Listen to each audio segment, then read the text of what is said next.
High above the plains of Eastern Asia, entire worlds rise into the sky, isolated, silent, and often unreachable.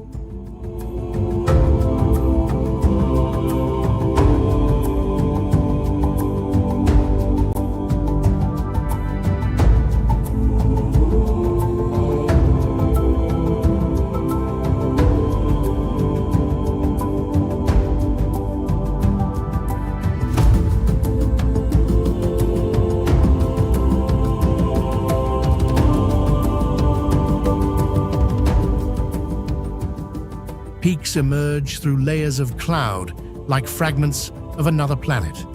Sheer cliffs drop into valleys that sunlight rarely touches. Narrow paths, carved into vertical rock, disappear into mist. This is not a single mountain range. It is a network of landscapes shaped over millions of years by tectonic collision, erosion, and time itself.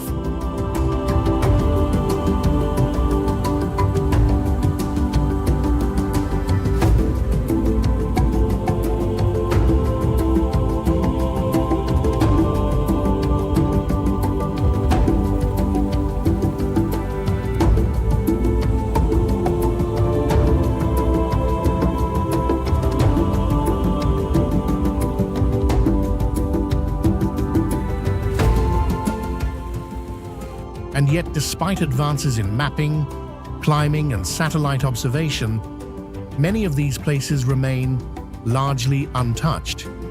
In regions like Zhangjiajie National Forest Park, stone pillars rise hundreds of meters from the forest floor, separated by voids that challenge access.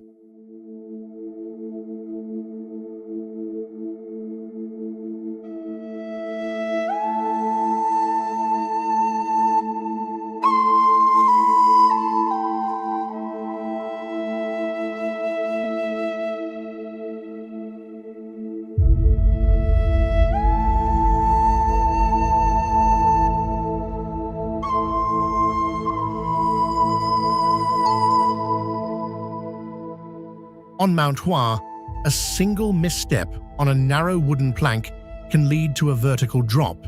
And in the remote highlands near Mount Kailash, one of the most revered peaks on Earth, remains unclimbed, not because it cannot be reached, but because it is not meant to be. These are not simply mountains, they are boundaries. What forces created landscapes so steep, so unstable, that even modern exploration hesitates? Why do certain peaks remain untouched? Not by limitation, but by choice. And what happens when geology, climate, and belief converge to create places that resist human presence?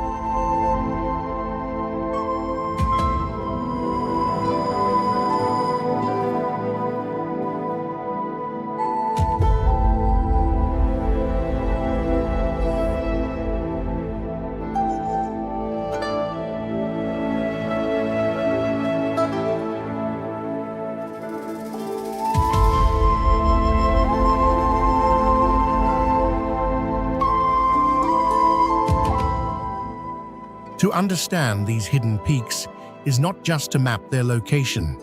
It is to examine the limits of access, the weight of cultural meaning, and the physical realities that define where humans can and cannot go. The geography of isolation. China's landscape is defined not by a single mountain chain, but by a vast and fragmented network of highlands, plateaus, and vertical formations that stretch across thousands of kilometers.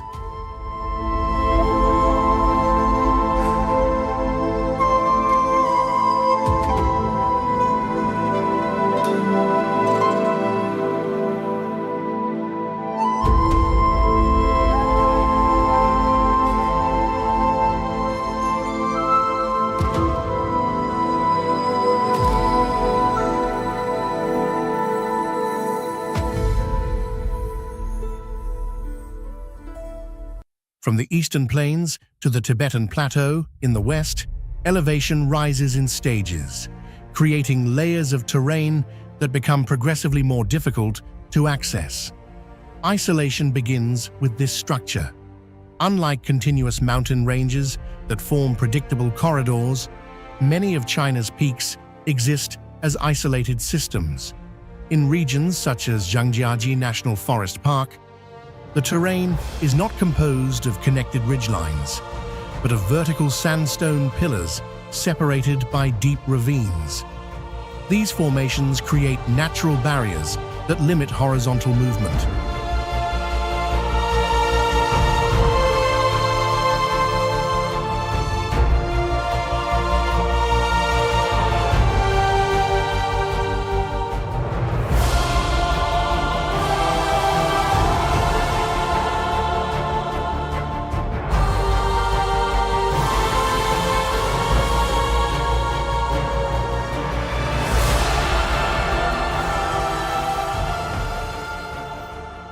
Access is not simply a matter of distance, but of navigating gaps, drops, and unstable surfaces. Further west, elevation itself becomes a constraint. As terrain rises toward the Tibetan Plateau, the atmosphere thins, temperatures drop, and weather patterns become less predictable. High-altitude regions introduce physiological limits. Reduced oxygen levels, increased exposure to ultraviolet radiation, and rapid temperature fluctuations between day and night. These conditions reduce the window in which exploration can safely occur.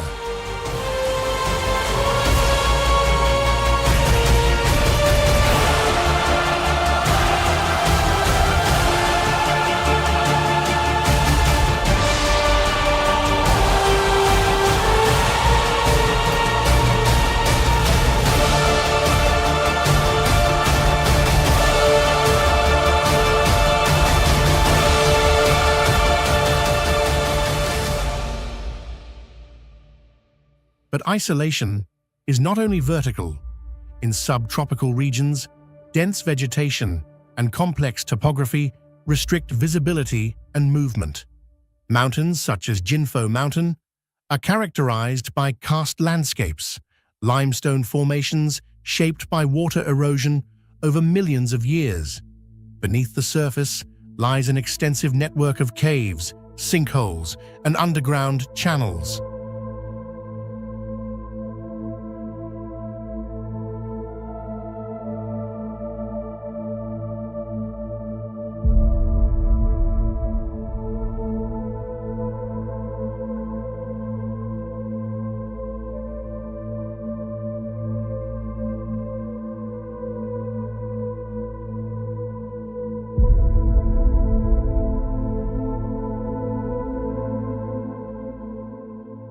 Above ground, steep slopes and irregular terrain create a fragmented environment where paths are neither direct nor permanent.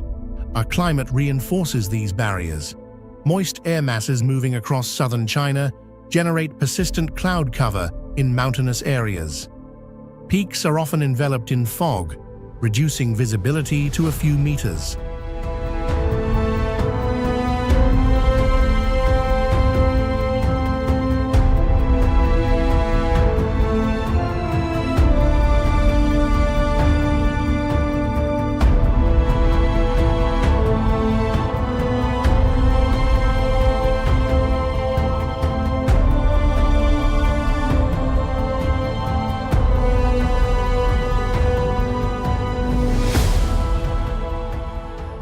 This affects navigation, depth perception, and orientation.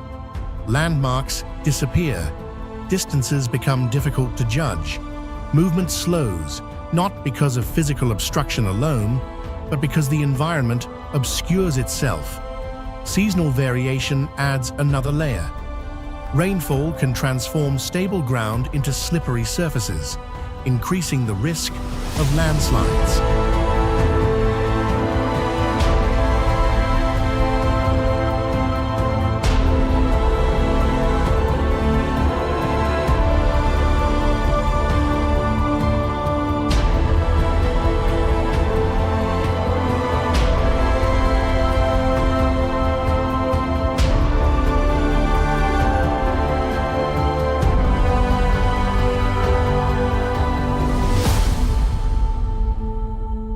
colder regions, ice forms along exposed rock faces, altering traction and making ascent significantly more dangerous. These changes are not gradual. They can occur within hours, reshaping the conditions of an entire route. Infrastructure remains limited in many of these Manatik.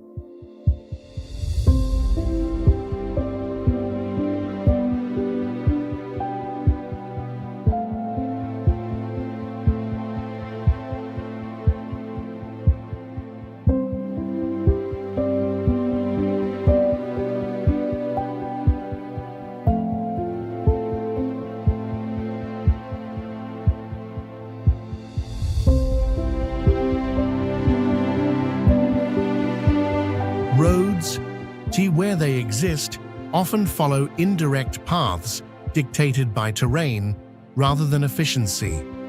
In some areas, access points are separated by long distances, requiring extended travel through multiple environmental zones before reaching a single peak.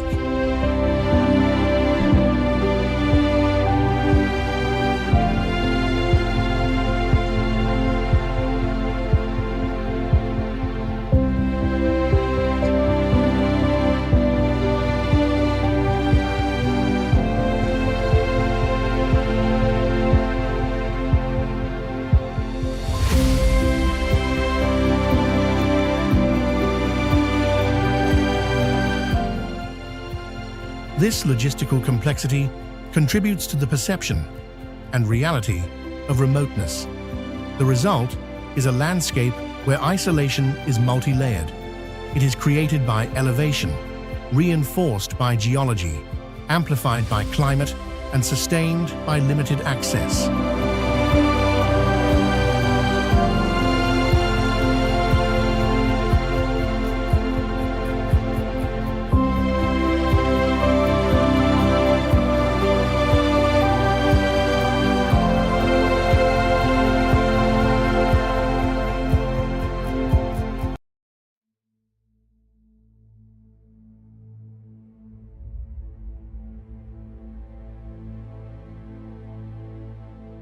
Each factor interacts with the others, forming a system that resists simplification.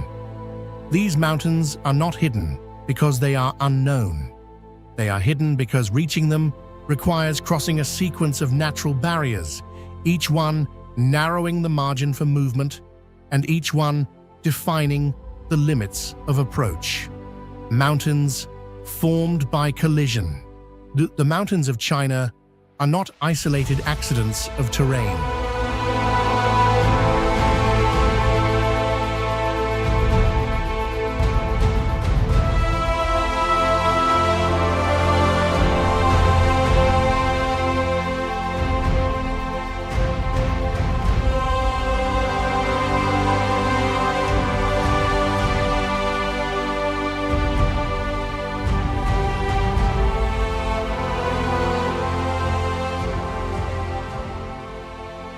They are the visible result of forces operating deep within the Earth. Forces that have been active for tens of millions of years, reshaping entire continents through pressure, heat, and movement. At the center of this process lies a fundamental geological event, the collision between the Indian and Eurasian tectonic plates.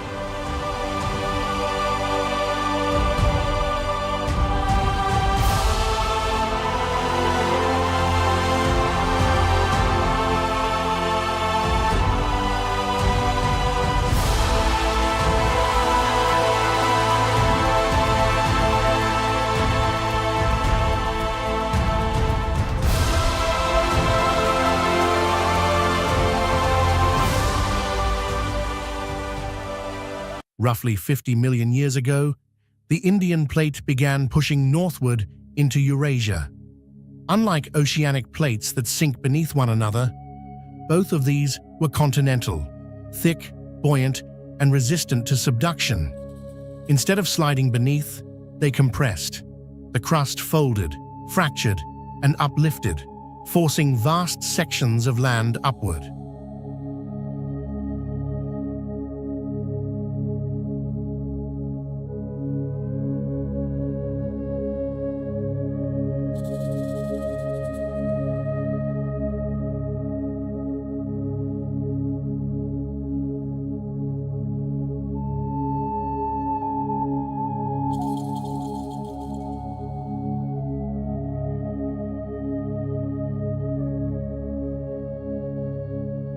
This collision did not create a single ridge.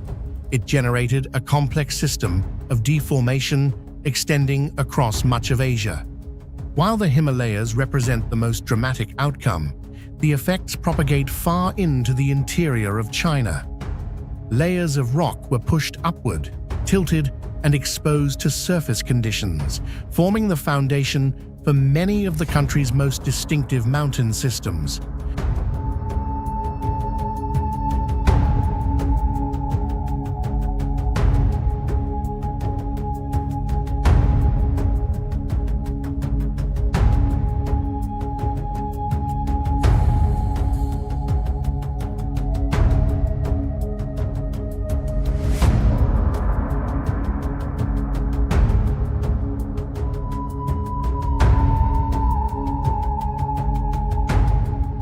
But uplift alone does not explain their current form. Once elevated, these Sukhor became subject to erosion, wind, water, temperature variation, all working over immense timescales to reshape them. The interaction between uplift and erosion defines the character of each mountain. In regions like Mount Huangshan, the dominant material is granite. Formed deep beneath the surface under intense heat and pressure, granite was later exposed as overlying layers eroded away.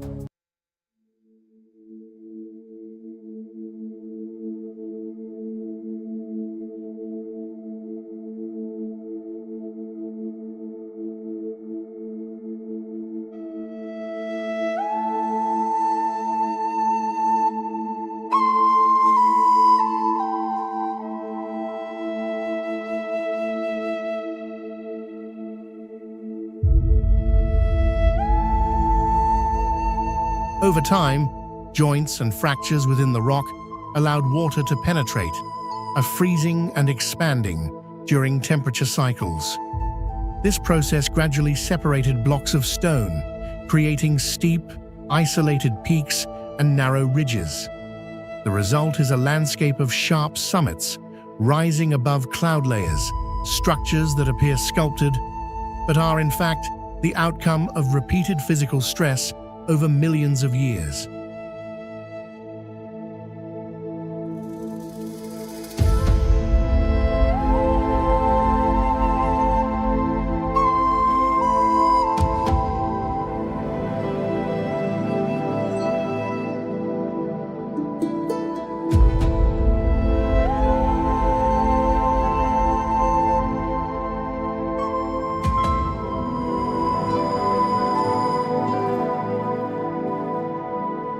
Elsewhere, different materials produce entirely different forms. In southern China, areas such as Mount Kailash are composed primarily of sandstone. Unlike granite, sandstone is more susceptible to erosion. Rainfall, chemical weathering, and river activity carve into these formations, creating cliffs, valleys, and layered structures with distinct coloration. These Kailash landscapes are defined by their stratification, visible bands of sediment deposited in ancient environments, now exposed and shaped by erosion.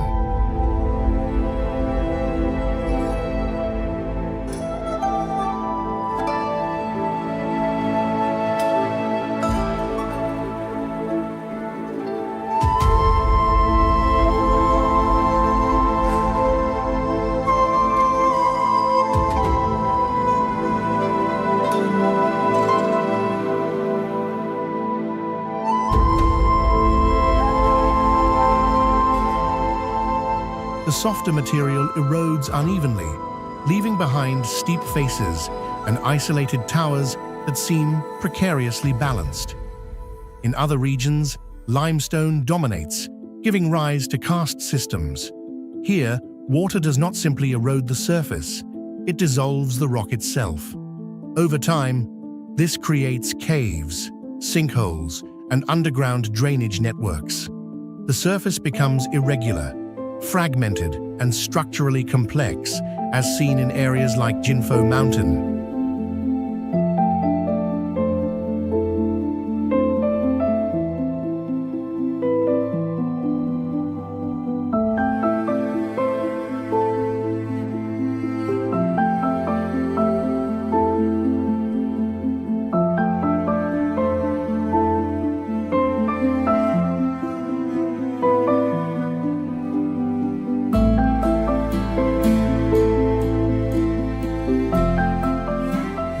variations reveal a critical principle.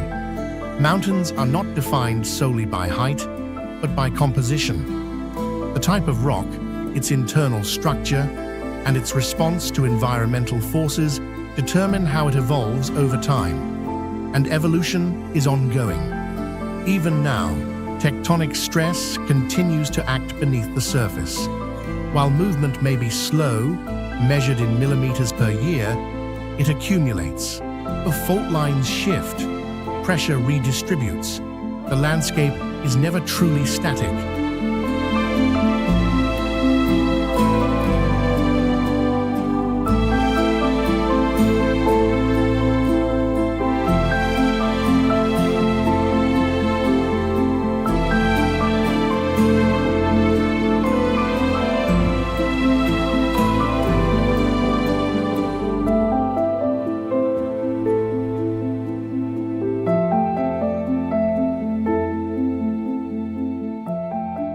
What appears solid and permanent is, in geological terms, temporary. The peaks that rise above clouds today are the result of continuous transformation, formed by collision, shaped by erosion, and sustained by forces that remain active beneath the surface.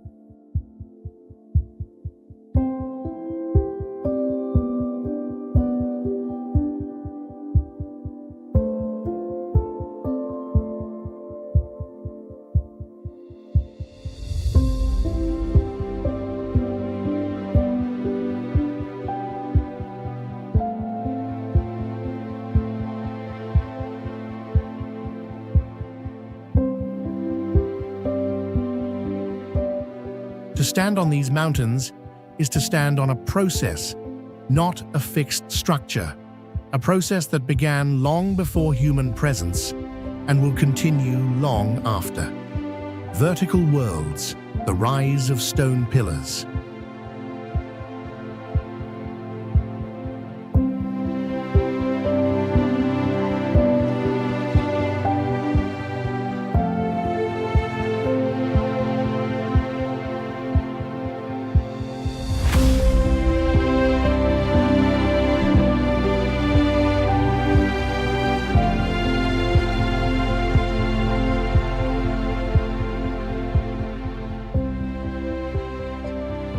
In certain regions of China, mountains do not form as continuous ridges or broad peaks. Instead, they rise as isolated columns, tall, narrow, and separated from one another by deep voids. These structures create landscapes that appear fragmented, almost suspended, as if disconnected from the ground itself. One of the most prominent examples exists in Zhangjiajie National Forest Park, where thousands of sandstone pillars extend upward from the forest floor.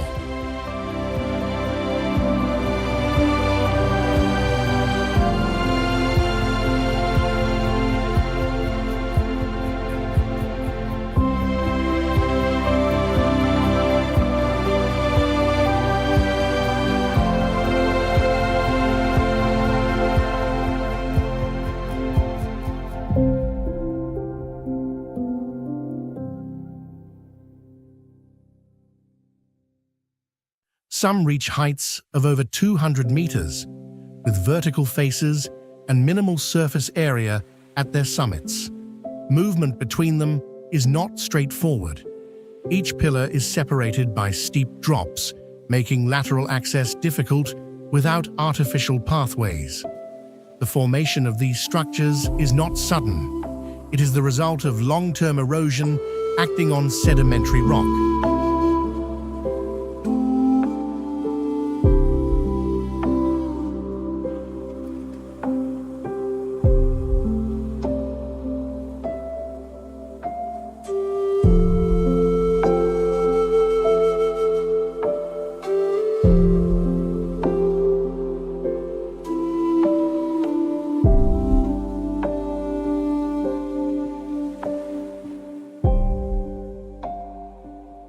Originally, this region consisted of a more continuous sandstone plateau. Over time, water infiltrated cracks within the rock, gradually widening them. Rainfall, combined with chemical weathering, weakened the internal structure. As erosion progressed, sections of the plateau collapsed or were worn away, and leaving behind isolated columns where the rock proved more resistant.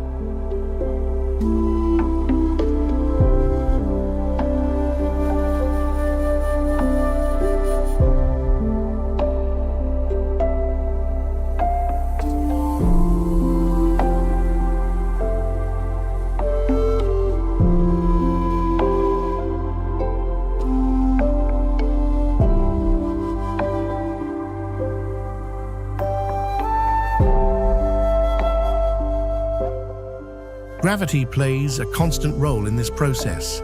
Material that detaches from the pillars accumulates below, further deepening the surrounding valleys.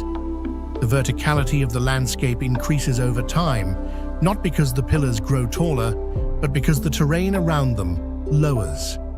This creates the illusion of rising structures, when in reality, it is the surrounding allard that is receding.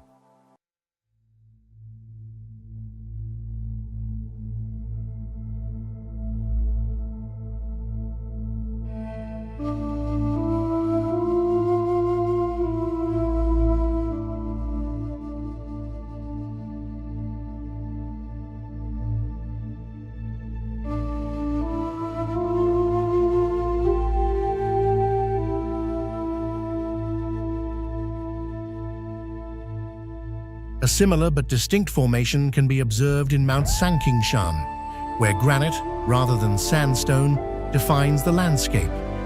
Granite is more resistant to erosion, but it contains natural fractures that guide the breakdown process. Over extended periods, weathering along these fracture lines isolates large blocks, which gradually evolve into pillar-like formations. Thus, unlike sandstone, granite pillars tend to be more irregular.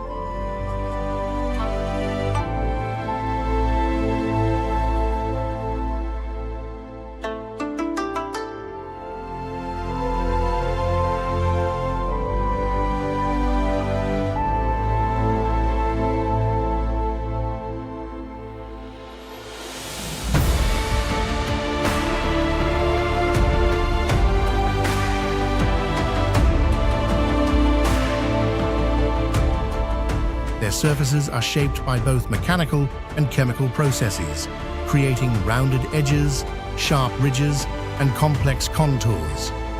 These formations are often described as natural sculptures, not because they are designed, but because erosion acts selectively, removing weaker material and leaving behind more stable structures.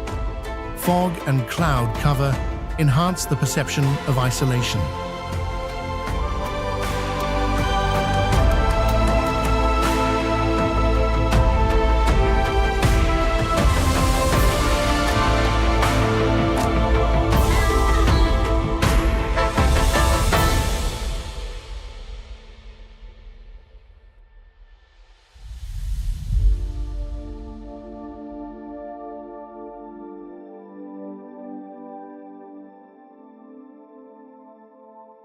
In both Zhangjiajie and Zhangjiajie, moisture-rich air frequently condenses at higher elevations, surrounding the pillars in mist. This obscures their bases, making them appear detached from the allard below. The visual effect is not a reflection of actual suspension, but of limited visibility, a reminder that perception in such environments is often incomplete.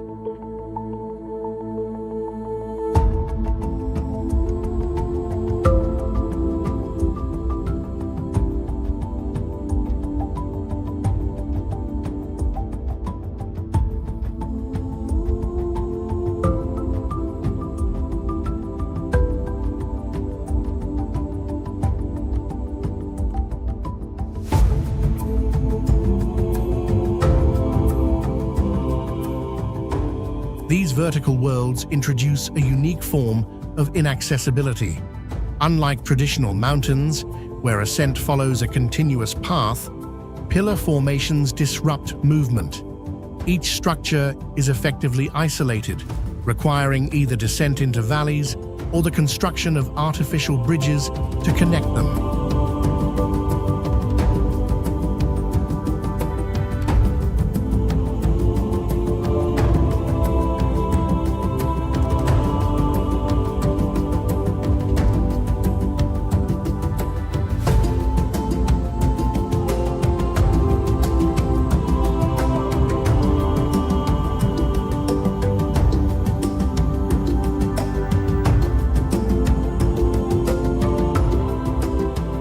Natural traversal is limited and in many cases impossible without external support. Stability is also relative. While these pillars appear solid, they are the remnants of a larger structure that has already undergone significant erosion. Their continued existence depends on the balance between material strength and environmental stress. Over time, even the most stable formations will degrade, fragment, and collapse. This process is ongoing. The landscapes seen today represent a temporary state within a longer cycle of formation and decay.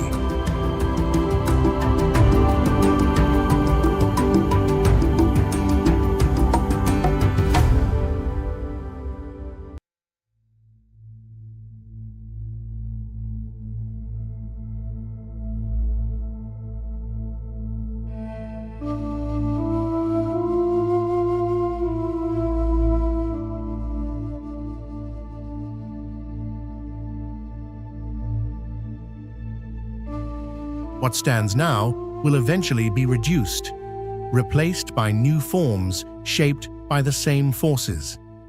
These pillar systems challenge conventional understanding of mountains.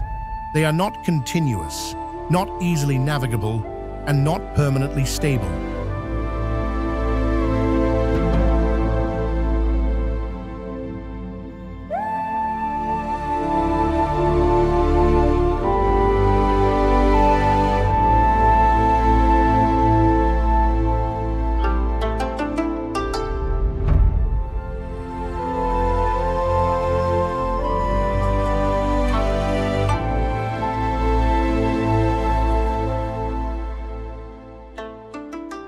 They exist as isolated verticality structures within a landscape defined by separation. And in that separation lies their defining characteristic. Not height alone, but isolation. Each peak standing apart, shaped by time, and resistant to connection.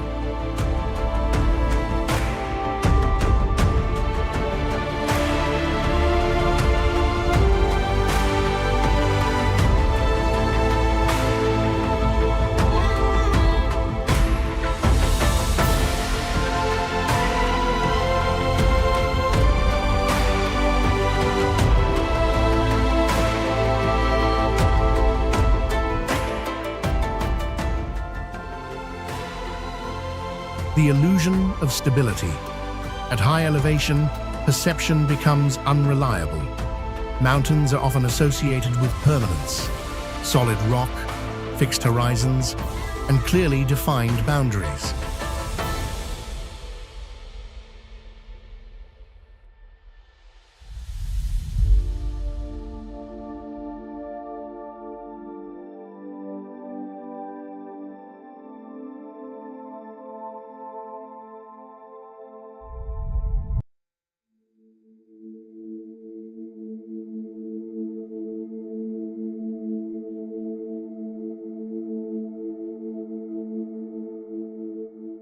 But in many of China's highland regions, what appears stable is frequently an illusion shaped by atmosphere, light, and limited visibility. On peaks such as Mount Huangshan, one of the most studied mountain systems in eastern China, the interaction between terrain and climate creates a constantly shifting visual environment.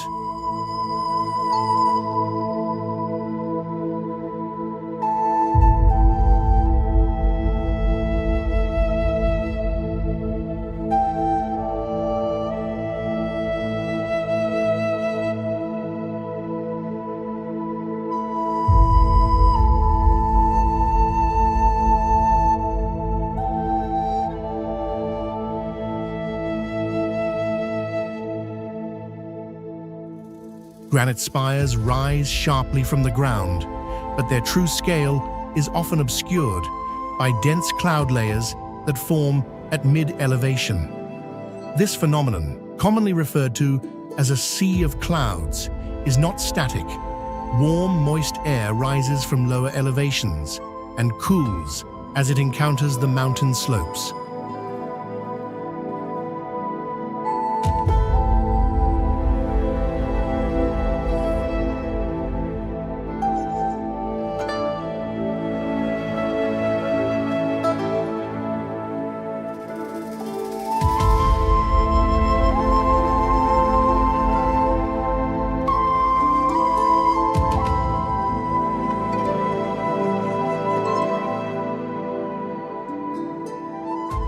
When the air reaches its dew point, condensation occurs, forming thick layers of cloud that settle between peaks. From above, these clouds resemble a continuous surface, hiding valleys and creating the impression that summits are floating. But this visual continuity is deceptive.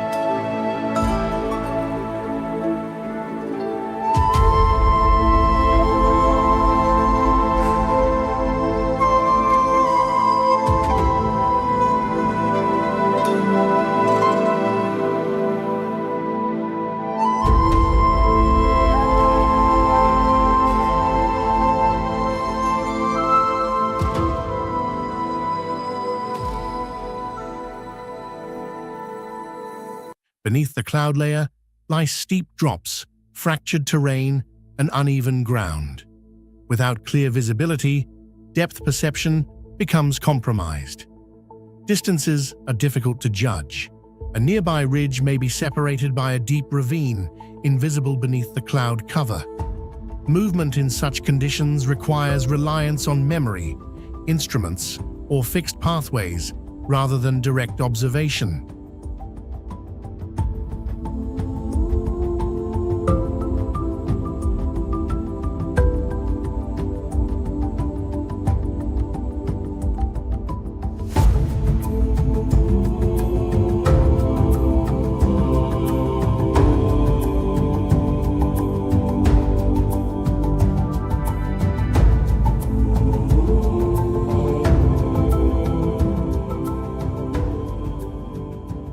Fog introduces additional complexity. Unlike stable cloud layers, fog can shift rapidly, reducing visibility to only a few meters. In these moments, orientation is lost. Landmarks disappear.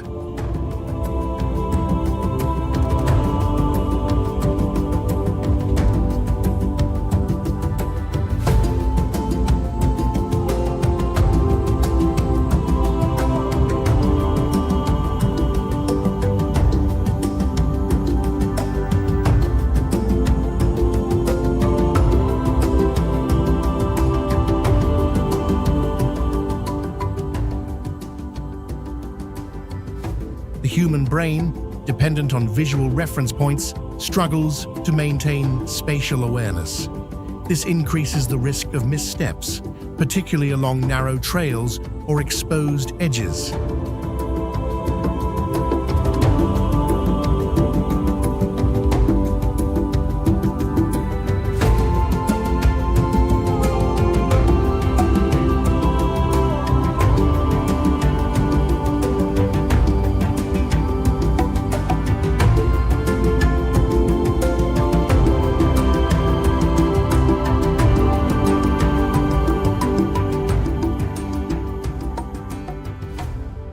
Microclimates further destabilize conditions. In temperature, humidity, and wind can vary significantly within short distances. A sunlit section of a trail may transition abruptly into cold, damp conditions as it enters a shaded or cloud-covered area.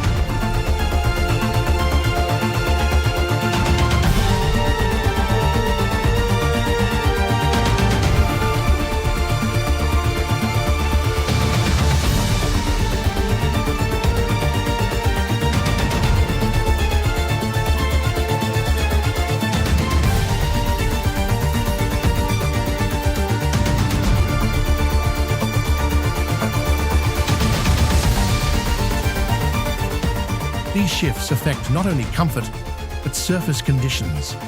Rock can become slippery, and ice can form unexpectedly in colder months. Even sound behaves differently.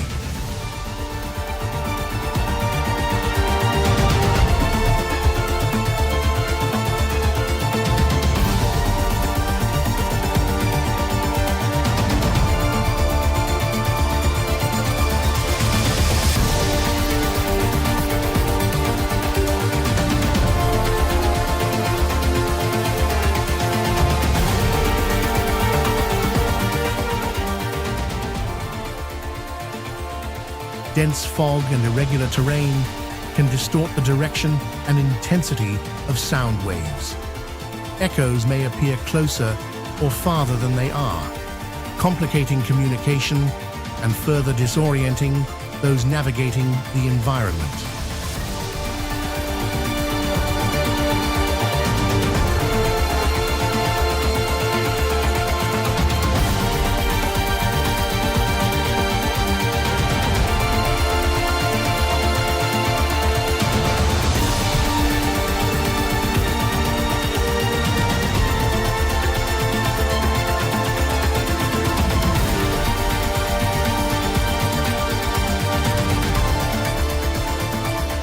These factors combine to create a landscape where stability cannot be assumed.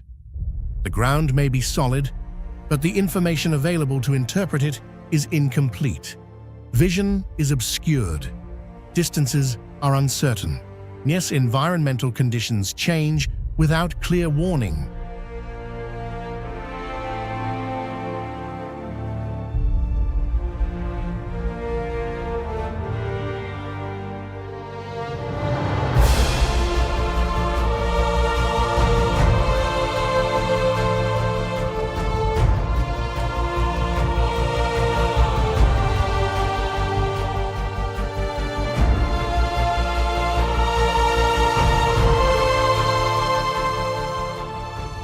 Human navigation, which relies heavily on consistent sensory input, becomes less reliable under these conditions. To compensate, pathways are often constructed with fixed elements, steps carved into rock, railings, or chains, to provide physical guidance where visual cues are insufficient.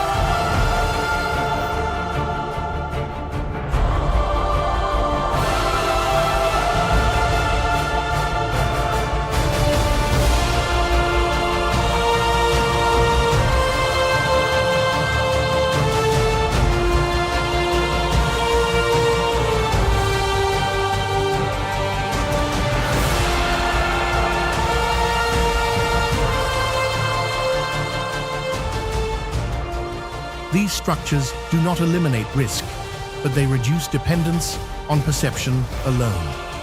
The illusion of stability is not limited to visibility. Weather patterns themselves can create a false sense of security.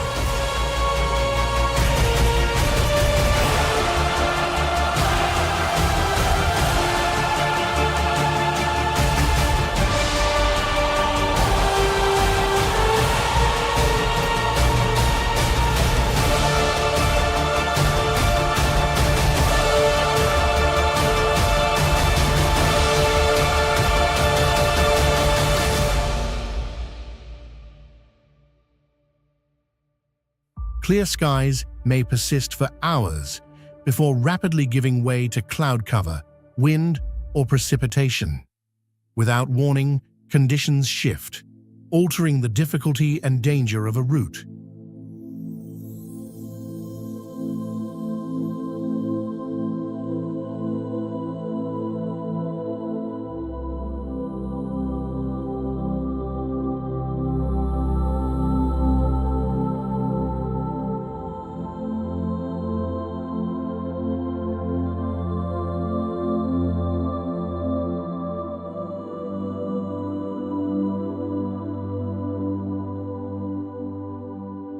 In such environments, stability is not a constant state.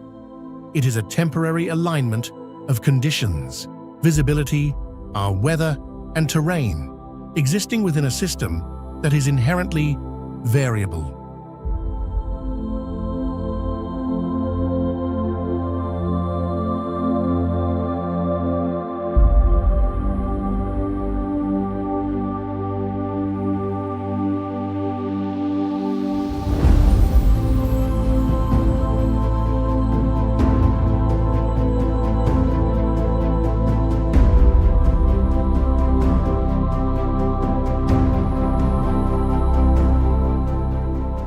Mount Huangshan exemplifies this dynamic.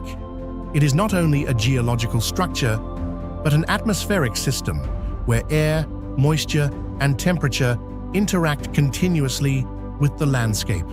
What is seen at one moment may not exist in the next.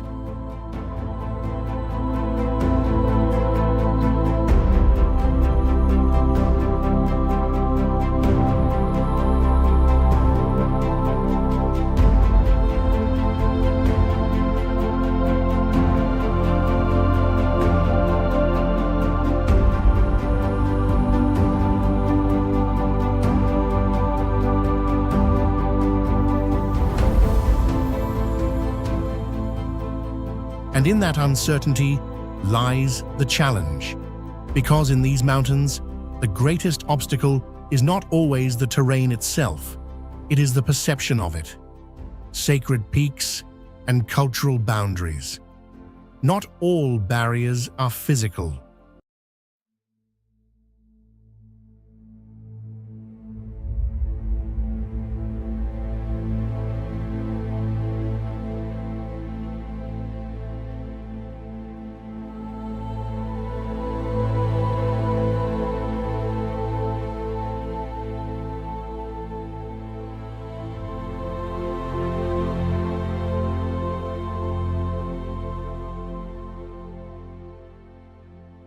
Across China, many mountains are not defined solely by their height or terrain, but by the meanings assigned to them over centuries. These meanings, shaped by philosophy, religion, and tradition, create boundaries that are not enforced by geography, but by belief. One among the most significant are the sacred mountains, where human presence is guided, limited, or intentionally restrained.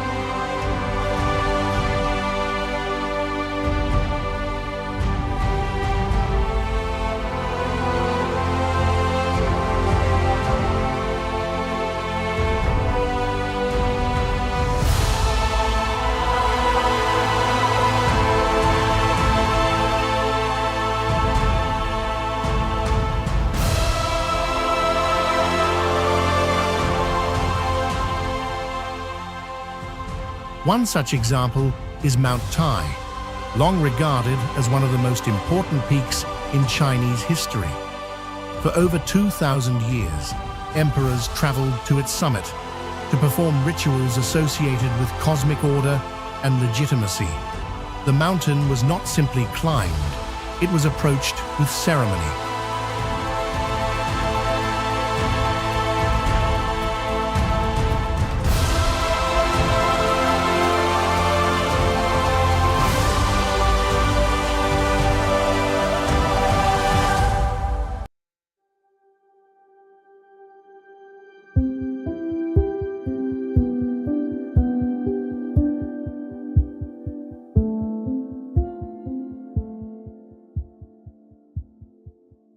Thousands of stone steps lead upward, forming a structured path through the landscape.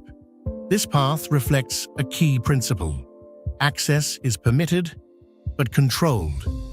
Movement is directed along defined routes, limiting the impact on the surrounding environment while reinforcing the mountain's symbolic role.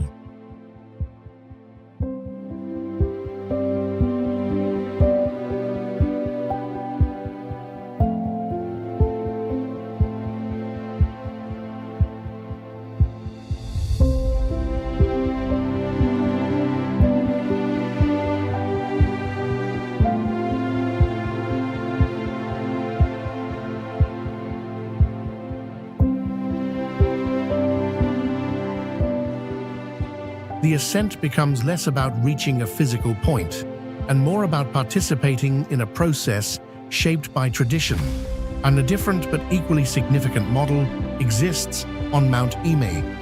As one of the 4 sacred Buddhist mountains of China, Imei has been a center of spiritual activity for over 2 millennia.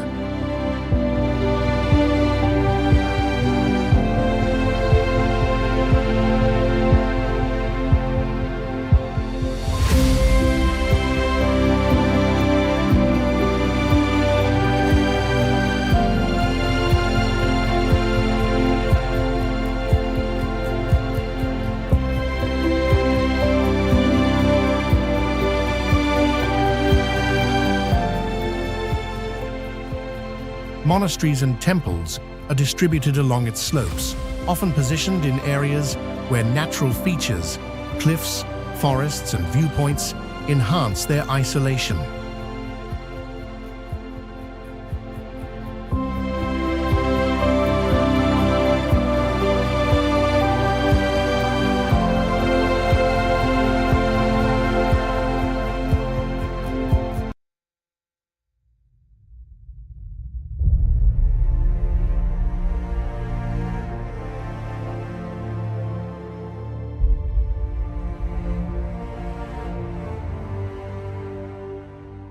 The environment itself becomes part of the practice. Dense vegetation, mist, and elevation create a sense of separation from lowland regions. Movement through the mountain is gradual, often taking days on foot.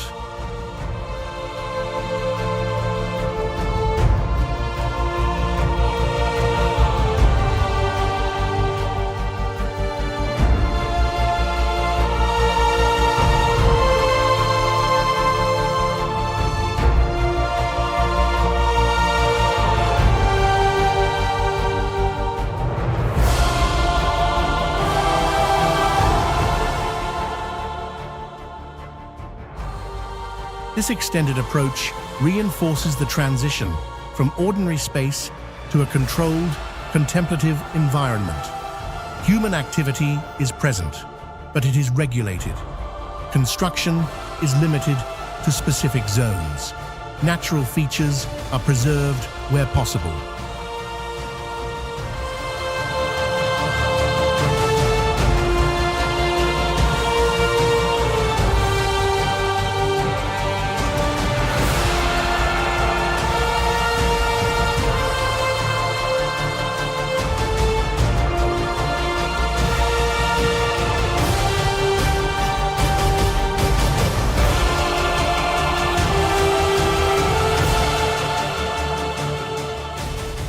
Wildlife, here including primates that inhabit the region, coexist within this structured environment, though not without conflict.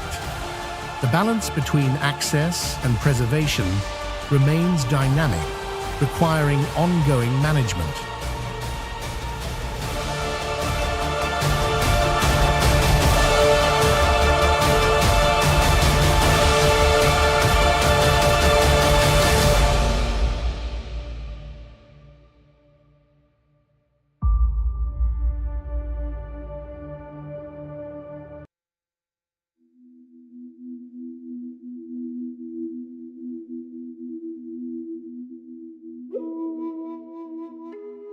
In the Wudang Mountains, the relationship between landscape and belief takes another form.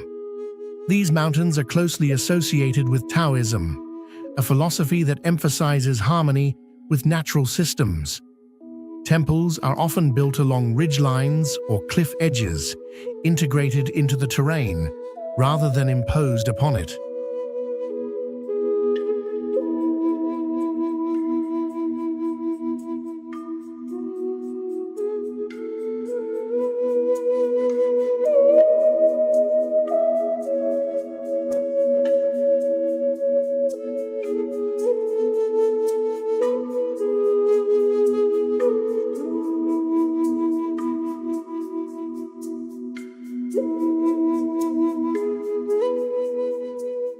The placement reflects an intention to align human structures with the existing landscape. Paths connecting these sites follow the natural contours of the mountains. They are not optimized for efficiency, but for continuity, allowing movement that respects the underlying terrain. This approach reduces the need for large-scale alteration, preserving both the physical environment and its symbolic significance. In each of these cases, the mountain is not treated as an object to be conquered.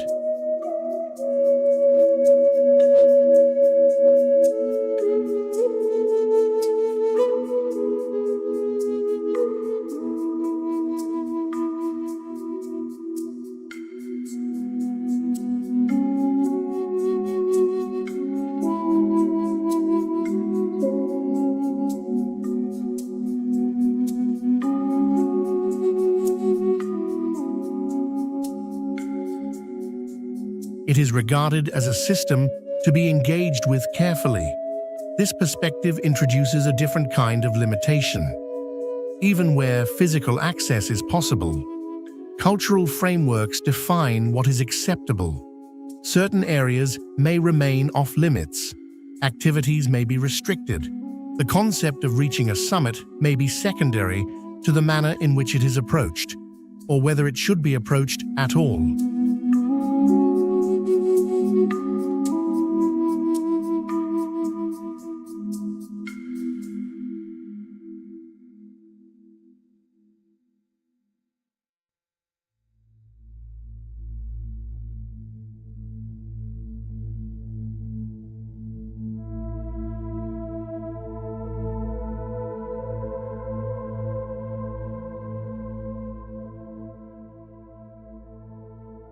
These boundaries are maintained not through enforcement alone, but through continuity of belief.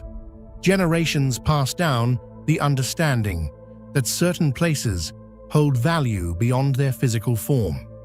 This value shapes behavior. We're influencing how people move through the landscape and what actions are considered appropriate.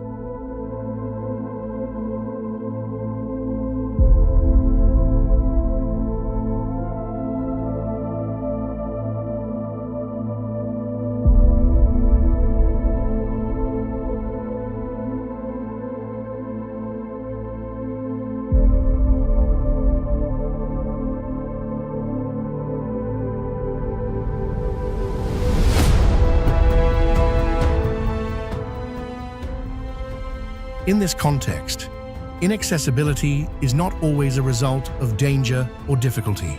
It can be a choice, a deliberate decision to preserve a relationship between humans and environment, one that recognizes limits, not as obstacles, but as necessary conditions for balance.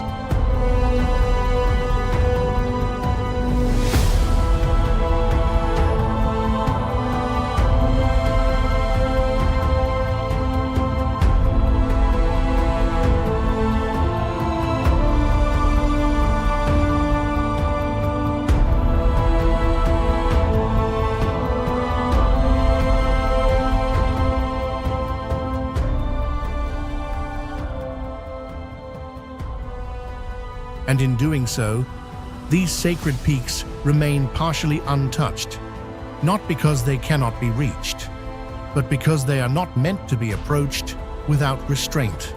The mountain, no one climbs. There are mountains that resist ascent through terrain, sheer cliffs, unstable rock, unpredictable weather.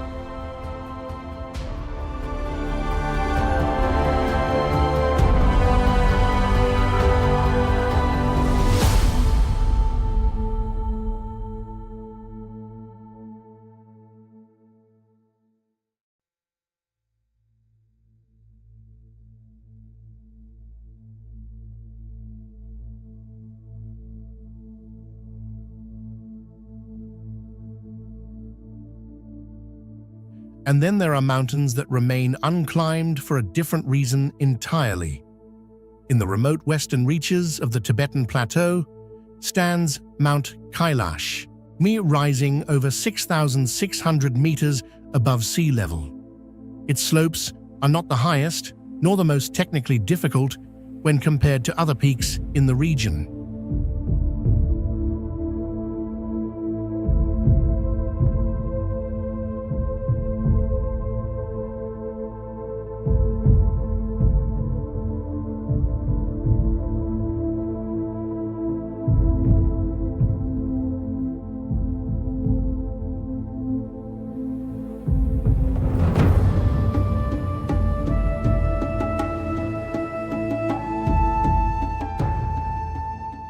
By purely physical standards, a summit route is conceivable, and yet no verified ascent has ever been completed. The reason is not geological, it is cultural. Mount Kailash holds profound significance across multiple religious traditions.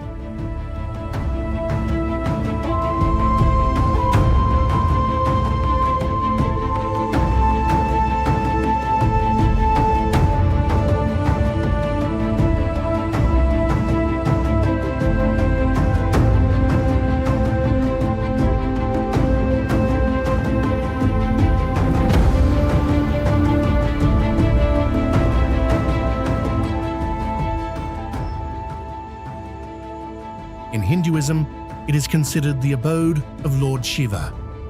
In Buddhism, it is associated with Mount Meru, the cosmic center of the universe.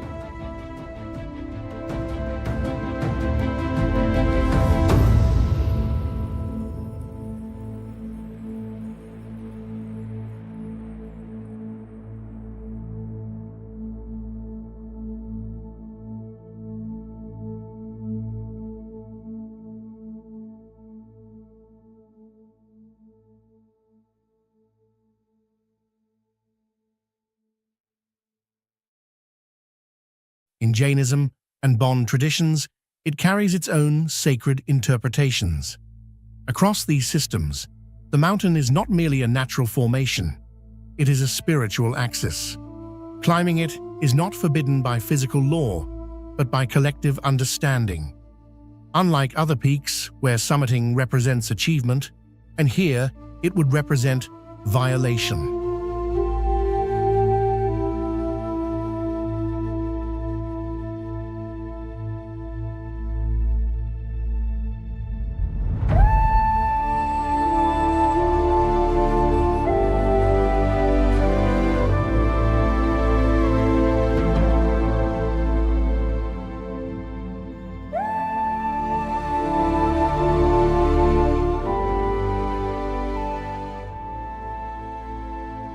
The idea of standing on the summit is incompatible with the meaning assigned to the mountain itself.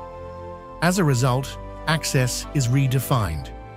The goal is not ascent, but circumambulation, a ritual journey known as Kora, where pilgrims walk a path around the mountain's base.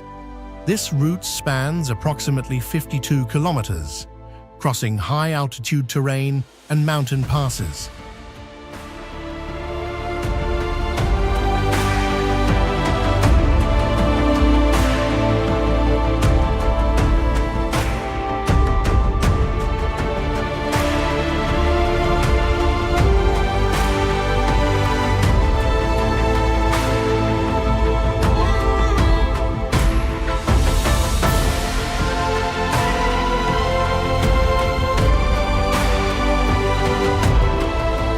For many, completing a single circuit is considered spiritually significant.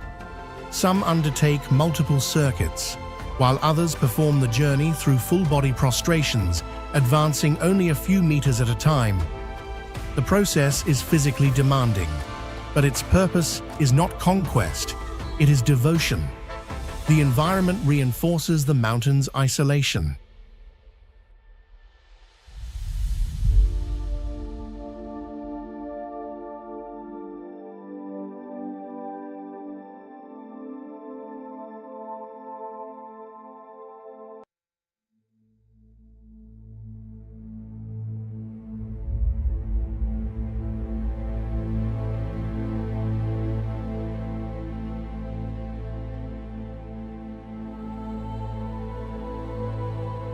Situated at high elevation, Kailash is subject to extreme weather conditions, and temperatures fluctuate rapidly, winds intensify across exposed ridgelines, oxygen levels are reduced, increasing physical strain even during the circumferential journey.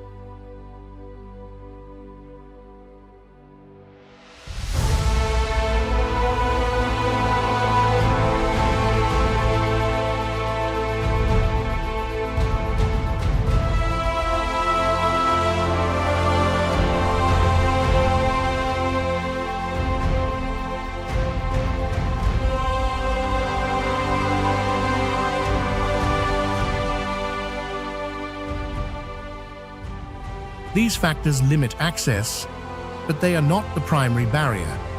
The primary barrier is restraint. In the modern era, there have been proposals, both scientific and exploratory, to climb the mountain.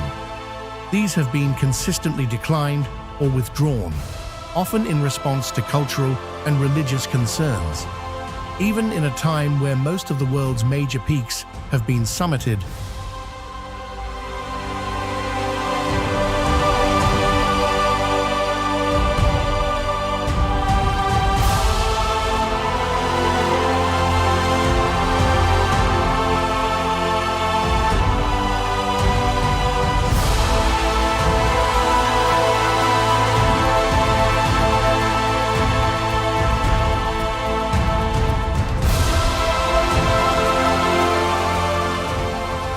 Kailash remains outside that framework. This creates a unique category of landscape. It is not unreachable, but intentionally untouched. The distinction is significant. In most cases, inaccessibility is defined by limitation.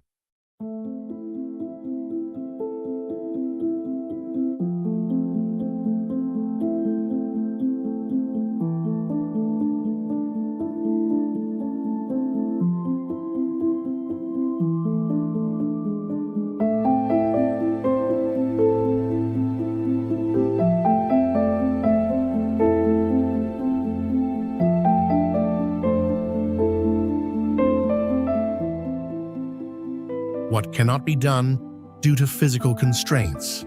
Here, note it is defined by decision, what is not done despite capability. This decision has broader implications. It demonstrates that the concept of exploration is not purely technical. It is also ethical and cultural.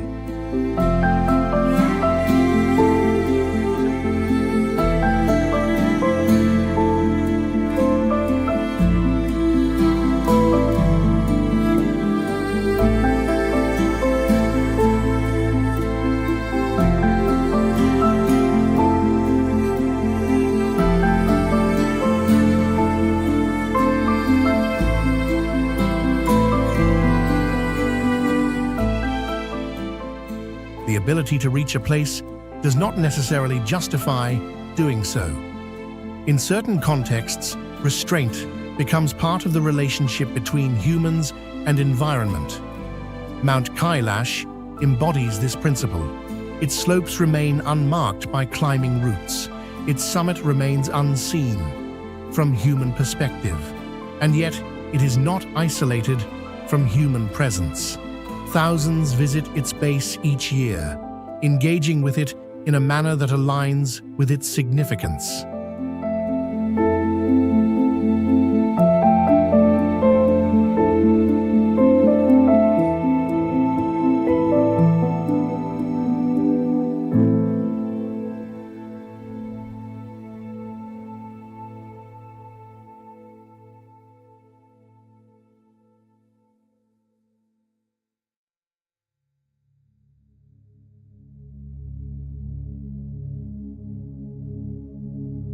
The mountain stands unchanged, not because it is beyond reach, but because collectively it has been left that way.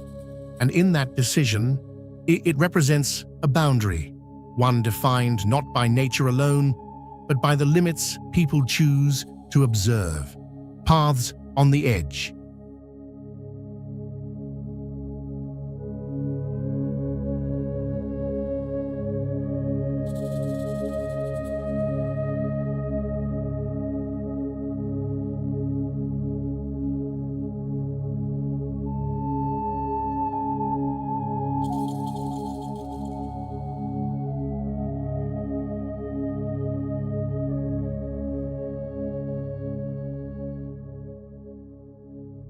In most mountainous environments, danger is defined by exposure, altitude, weather, unstable terrain. But in certain locations, risk is concentrated into narrow corridors, where a single path becomes the only connection between 2 points.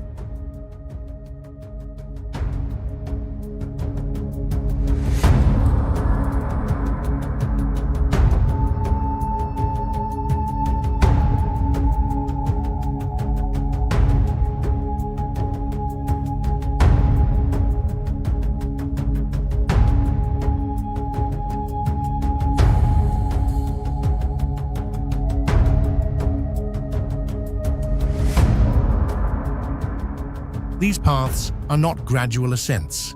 They are precise routes carved into vertical space. On Mount Hua, one of China's most well-known sacred peaks, this concept is taken to its extreme.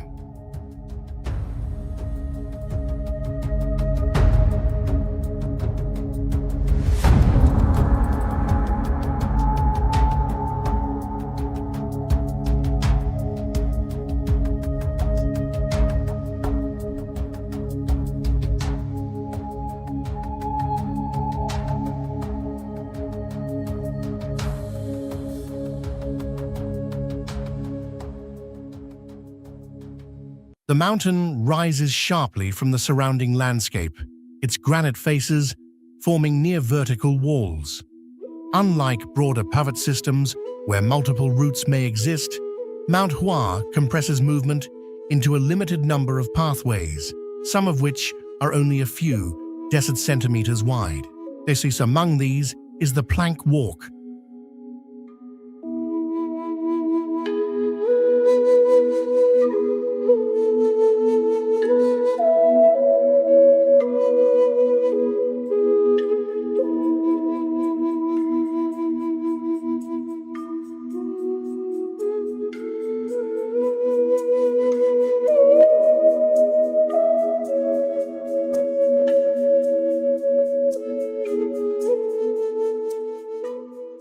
This route consists of wooden boards fixed directly into the rock face, suspended hundreds of meters above the ground. There are no continuous barriers separating the path from open air. Instead, chains anchored into the cliff provide the only support.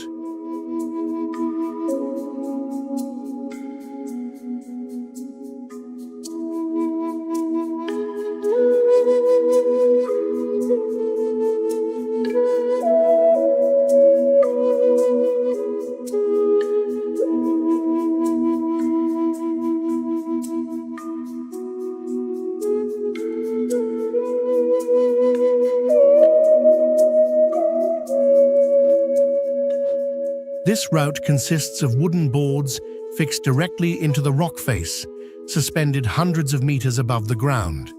There are no continuous barriers separating the path from open air.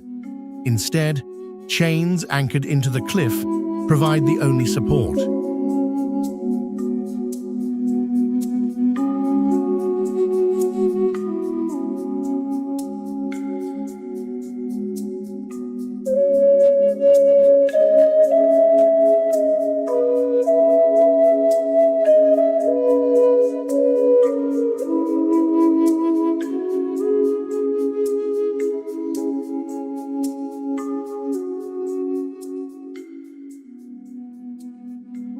Movement is slow, deliberate, and dependent on maintaining balance under constant exposure. The danger is not theoretical. The vertical drop beneath these paths is immediate. A loss of footing, even momentary, can result in a fall with no intermediate surface to break it.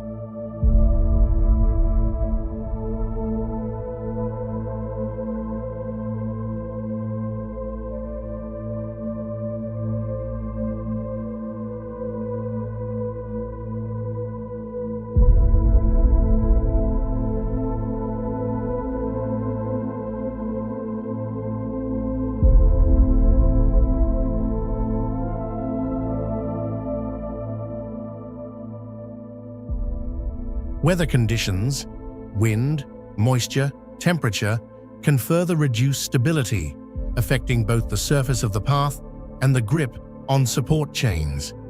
Yet these paths were not originally constructed for recreation. Yes, they were developed as access routes to Taoist temples built along the mountain's ridges and summits.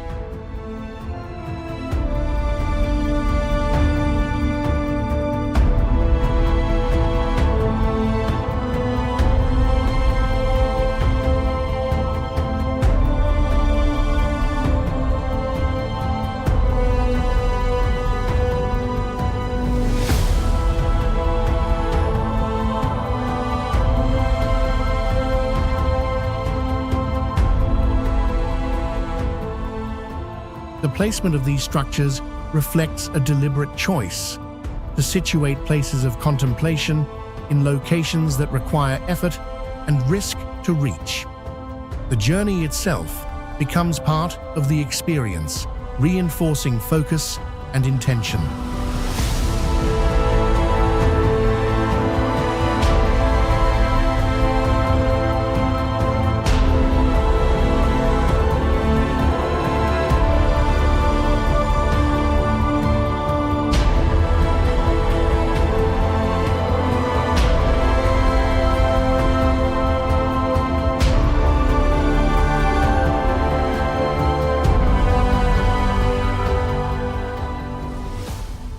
From a structural perspective, the paths represent a balance between minimal intervention and functional necessity.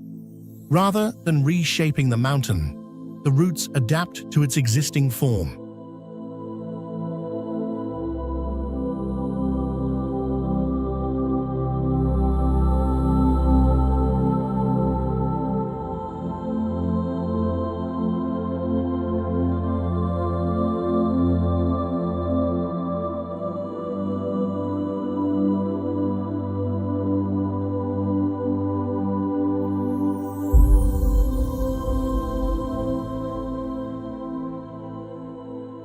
Anchors are placed into rock at specific points, supporting narrow walkways that follow natural contours.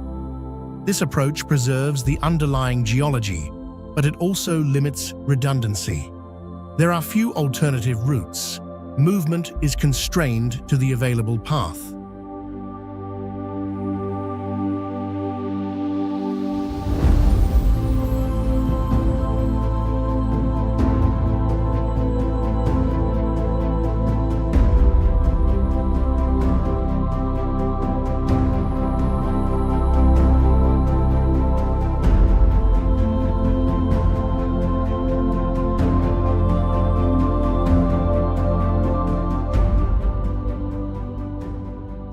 This constraint amplifies psychological pressure, and exposure to height affects perception and decision-making.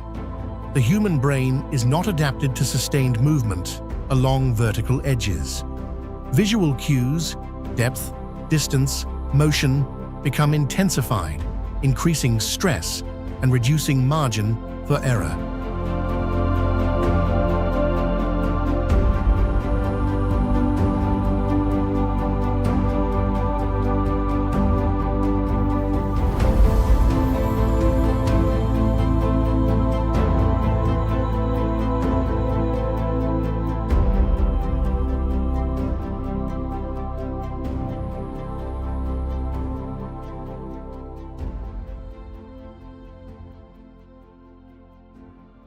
Even experienced individuals must actively manage attention and movement to maintain stability. At higher elevations, fatigue compounds these effects. Reduced oxygen levels combined with physical exertion can impair coordination.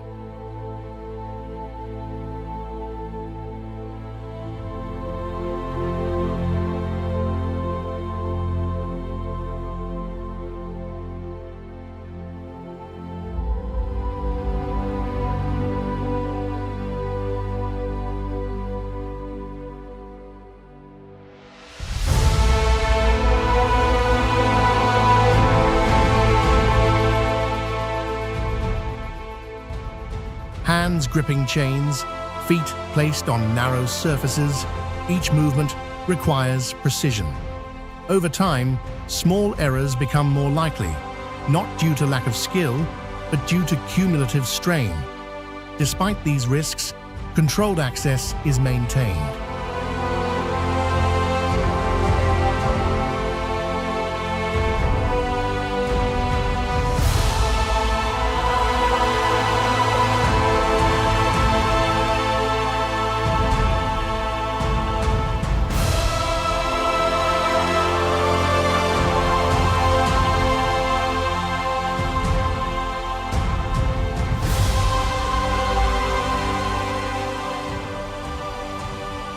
Safety systems, including harness attachments, have been introduced in certain sections to reduce the likelihood of falls.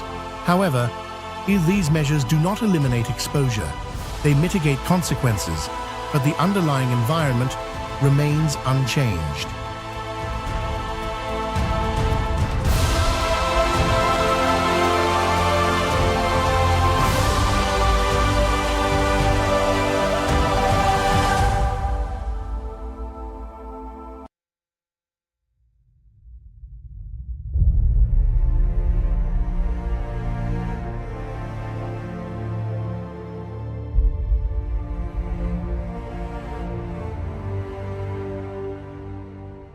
Mount Hua illustrates a distinct category of extreme terrain.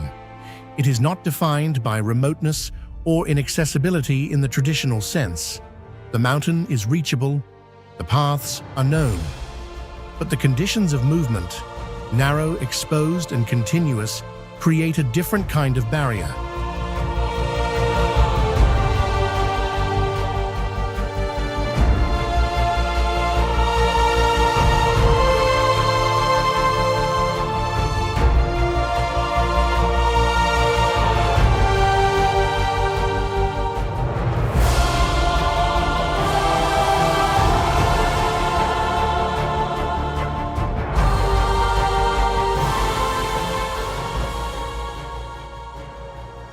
A barrier based on precision.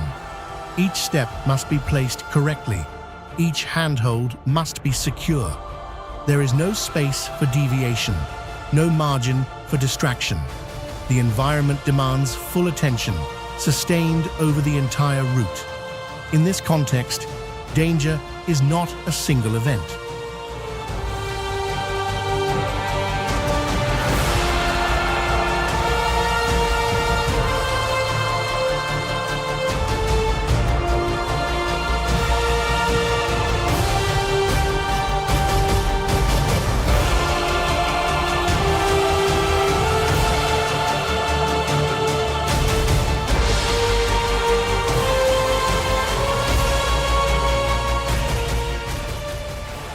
It is a continuous condition, present at every moment of movement.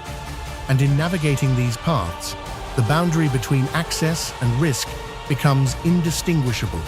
A life in isolation. Isolation does not eliminate life. In many cases, it reshapes it.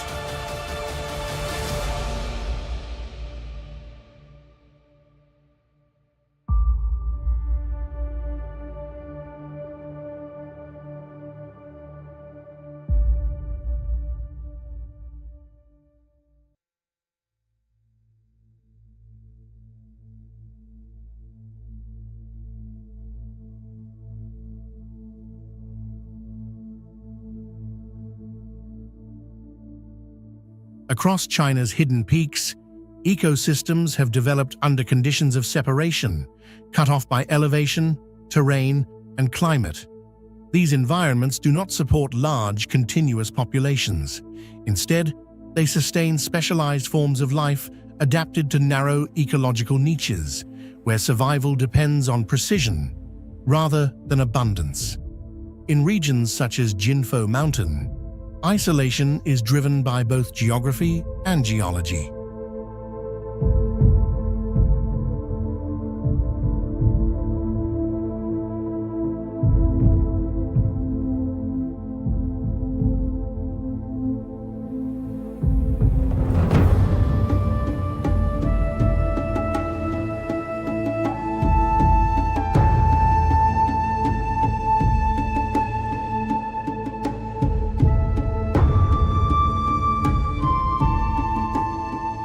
The mountain's karst landscape, formed through the dissolution of limestone, creates a fragmented terrain of cliffs, caves, and sinkholes. This complexity divides habitats into smaller, semi-contained zones. Movement between these zones is limited, restricting the flow of species and genetic exchange. Over time, this can lead to localized adaptation, where organisms evolve characteristics suited to very specific conditions.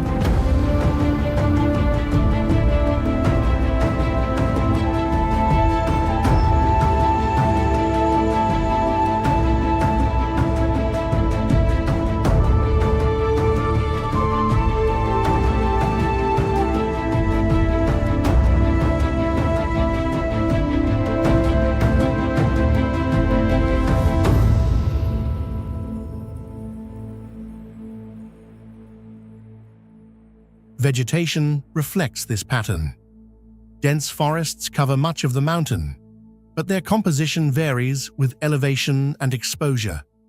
Lower slopes support subtropical plant species, while higher altitudes introduce cooler temperatures and different soil conditions, favoring more resilient varieties.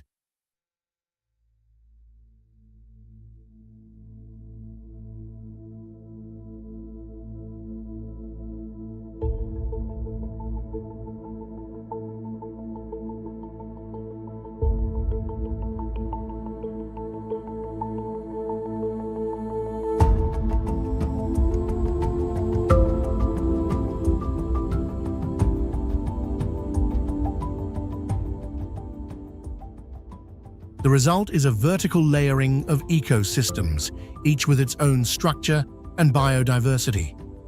Moisture plays a critical role. Frequent cloud cover and high humidity create conditions where water is consistently available, even in the absence of direct rainfall.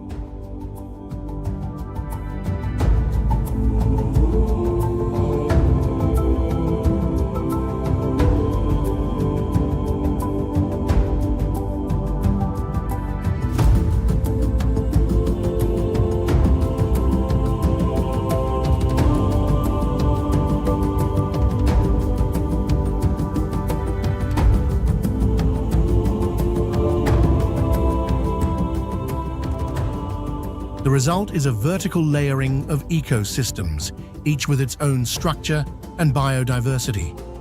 Moisture plays a critical role. Frequent cloud cover and high humidity create conditions where water is consistently available, even in the absence of direct rainfall.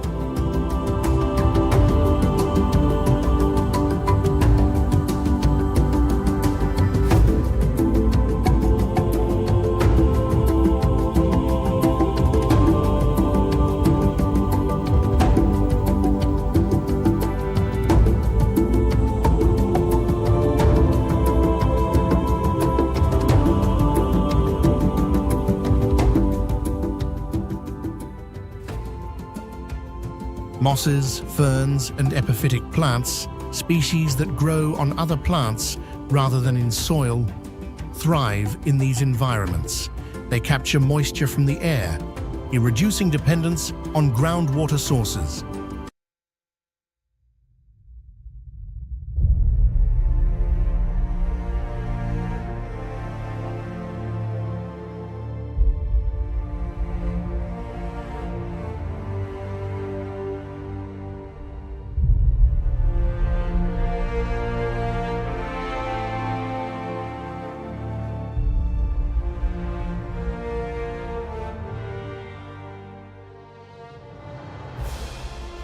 Animal life adapts in parallel.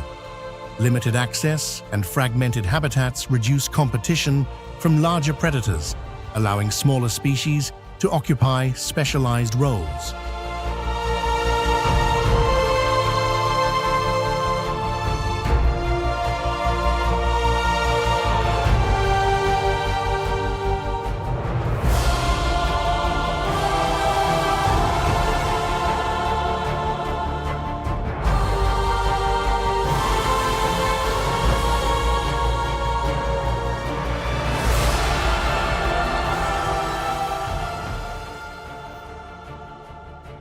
Insects, amphibians, and small mammals dominate many of these ecosystems, often developing behaviors or physical traits suited to confined spaces and variable conditions.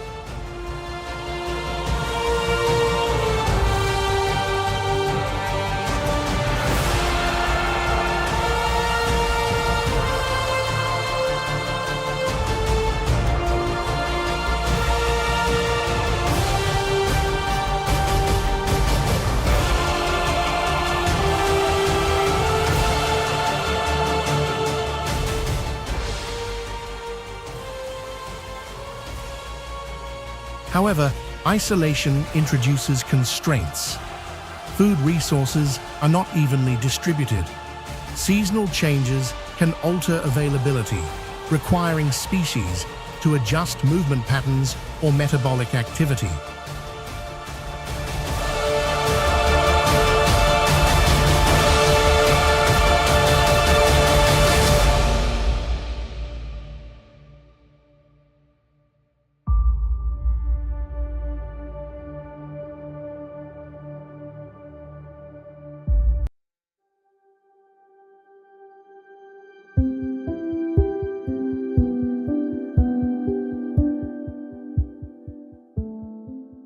reproduction may be influenced by limited interaction between populations, increasing vulnerability to environmental shifts. Similar patterns appear in other remote mountain systems.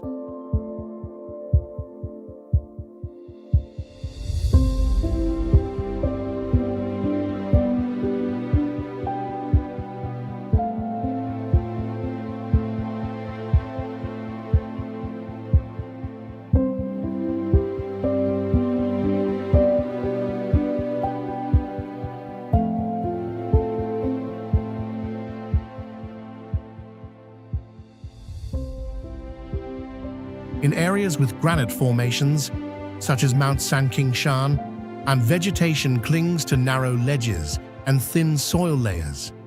Root systems must anchor into minimal substrate, often exploiting small cracks in rock surfaces.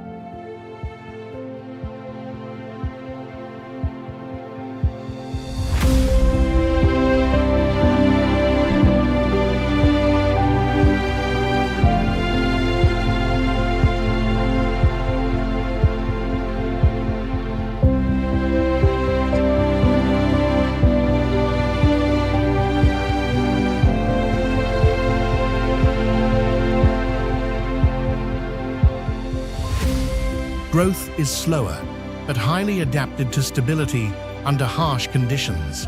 At higher elevations, conditions become more restrictive. Lower temperatures, increased wind exposure, and reduced oxygen levels limit the range of viable species. Only those capable of tolerating these stresses, through physiological or behavioral adaptation, can persist.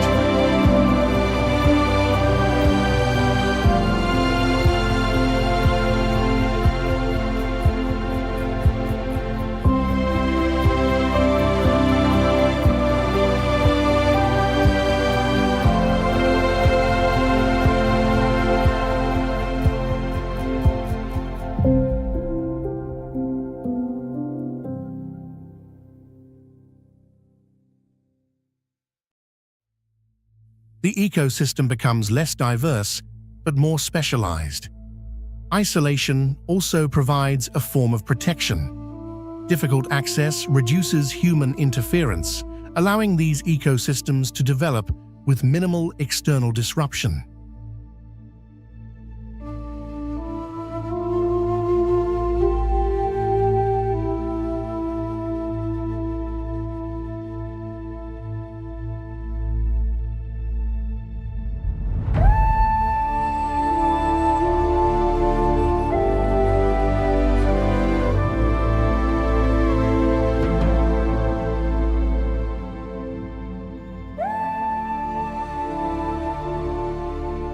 In some cases, species that have disappeared elsewhere continue to exist in these environments, preserved by the very barriers that limit access.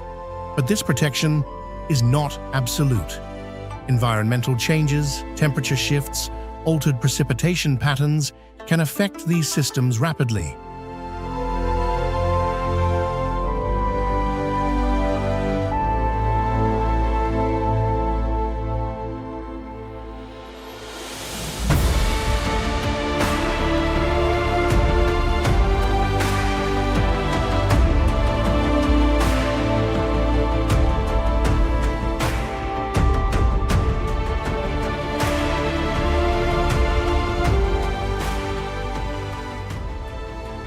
Because they are specialized, they are also sensitive.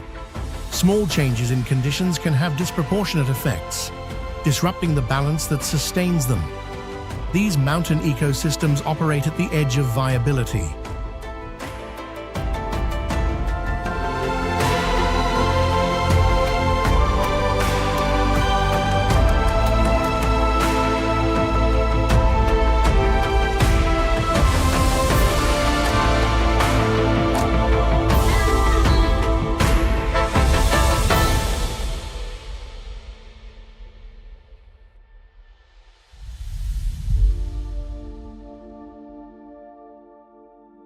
They are not expansive, resilient systems. They are precise configurations of life, maintained within narrow limits. Each species, each nabat, Each interaction contributes to a balance that is both stable and fragile.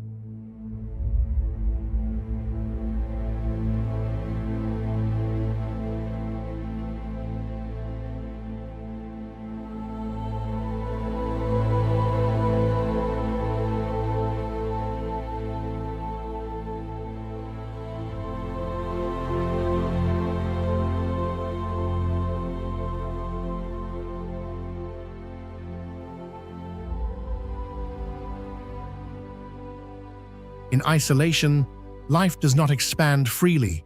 It adapts, contracts, and specializes, existing not across the landscape, but within carefully defined spaces. And in those spaces, survival is continuous, and measured not by dominance, but by persistence.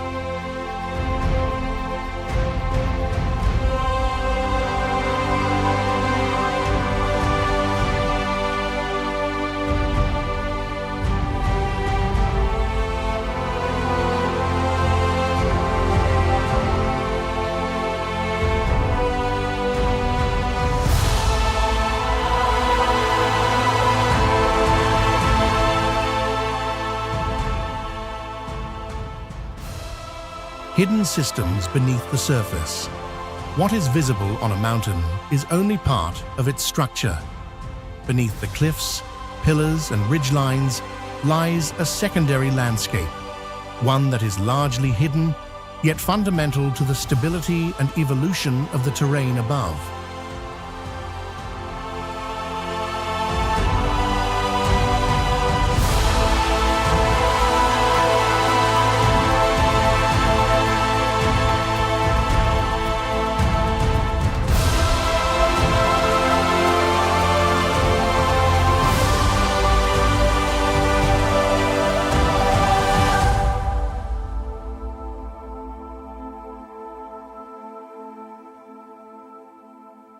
These subsurface systems shape how mountains form, how they erode, and how they respond to environmental stress. In regions such as Mount Kailash, the surface appears defined by steep red cliffs and layered rock formations. But these visible features are supported by a complex internal structure composed of sedimentary layers deposited over millions of years. Each layer differs in composition, density, and resistance to erosion.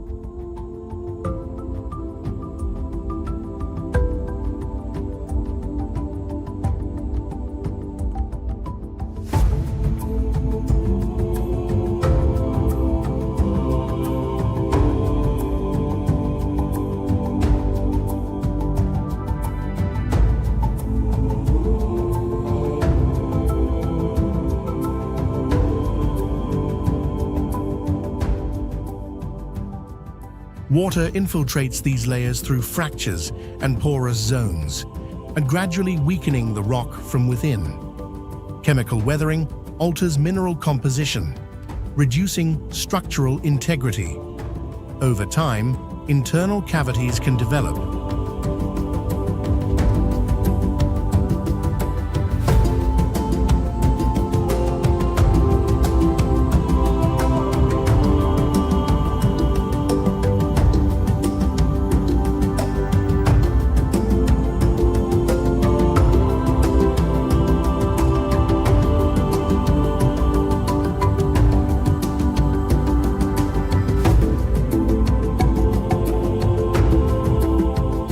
Zones where material has been removed or dissolved, leaving voids beneath the surface. These voids are not always stable. As erosion continues, the suff of these cavities may collapse, leading to sudden changes in the surface landscape.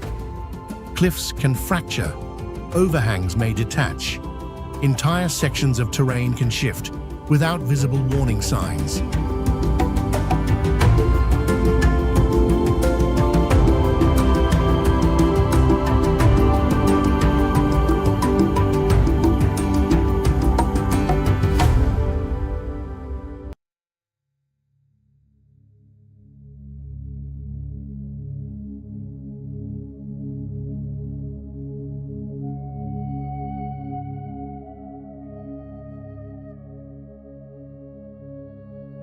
The apparent solidity of the mountain is, in many cases, supported by structures that are already compromised.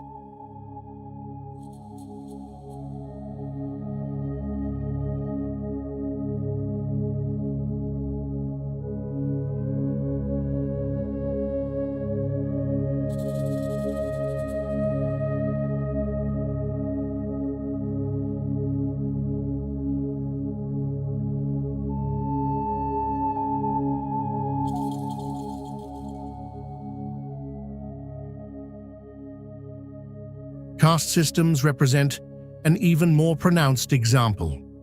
In limestone regions, such as those found in parts of southern China, including Jinfo Mountain, water does not merely erode, it dissolves the rock itself. Rainwater is slightly acidic due to dissolved carbon dioxide, seeps into cracks, and gradually expands them.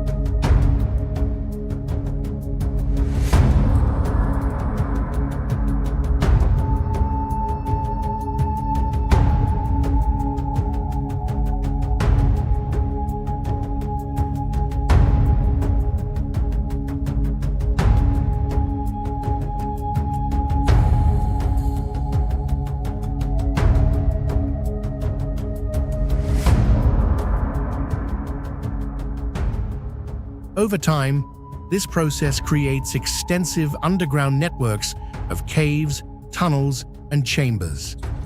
These systems can extend for kilometers beneath the surface. Rivers may flow entirely underground, re-emerging at distant points. Sinkholes can form when the seph of a cavern collapses, creating sudden depressions in the terrain above.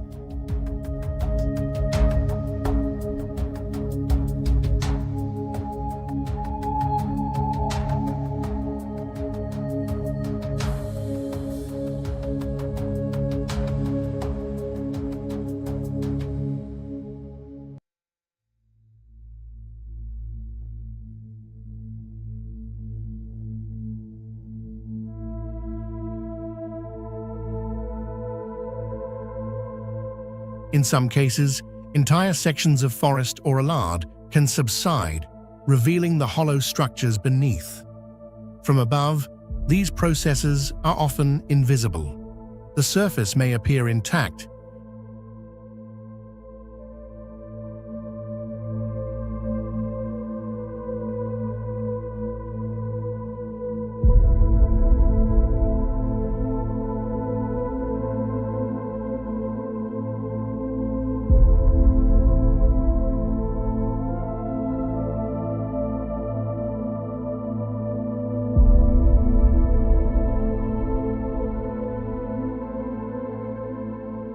with vegetation and soil masking the underlying voids. Without detailed geological analysis, it is difficult to detect where the ground is fully supported and where it is not. This uncertainty adds another layer of complexity to navigation and development in such regions.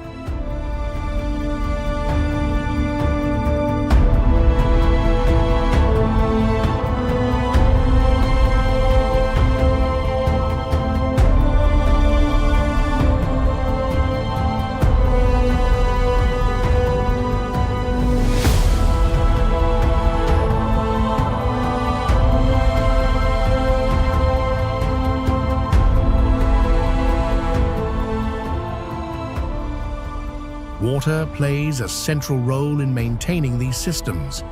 It acts as both a shaping force and a destabilizing agent. Seasonal rainfall increases infiltration, accelerating chemical reactions and mechanical erosion. During periods of heavy precipitation, underground channels may become saturated, increasing pressure within the Hamakag and contributing to structural failure.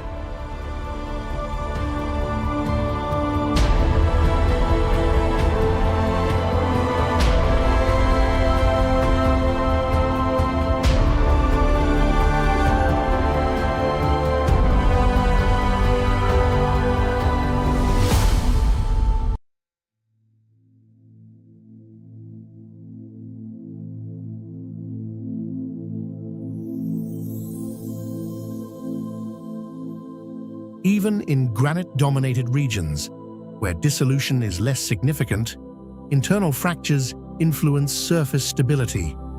Water enters these fractures, freezes in colder conditions, and expands.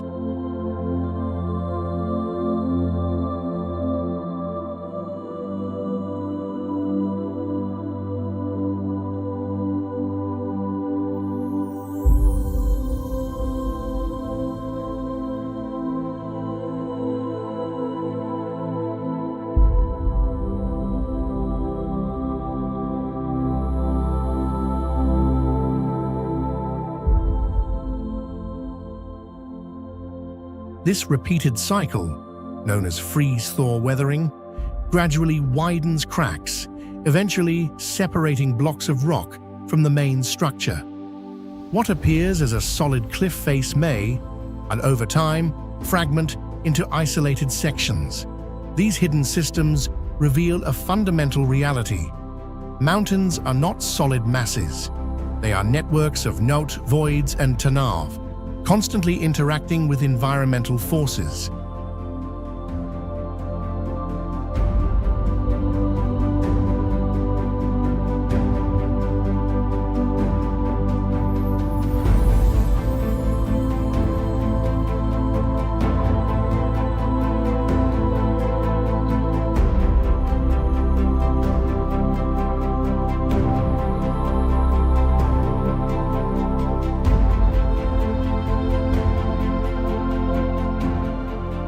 The visible landscape is supported by structures that are dynamic, evolving, and, in many cases, fragile. Understanding these systems is essential for interpreting risk. Surface conditions alone do not determine stability. The integrity of what lies beneath plays an equally critical role.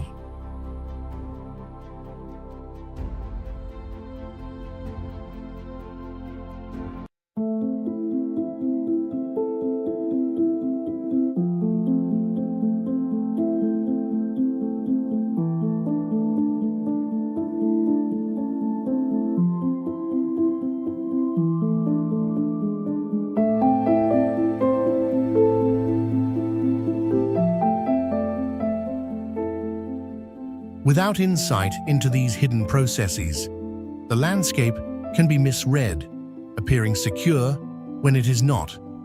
In these environments, the boundary between solid and unstable is not always visible.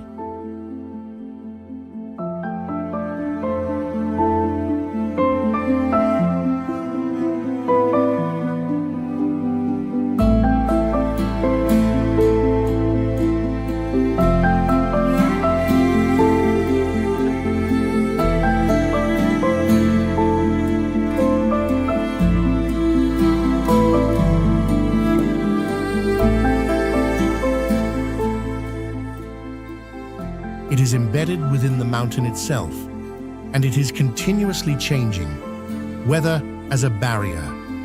In extreme mountain environments, yet its terrain is only part of the challenge.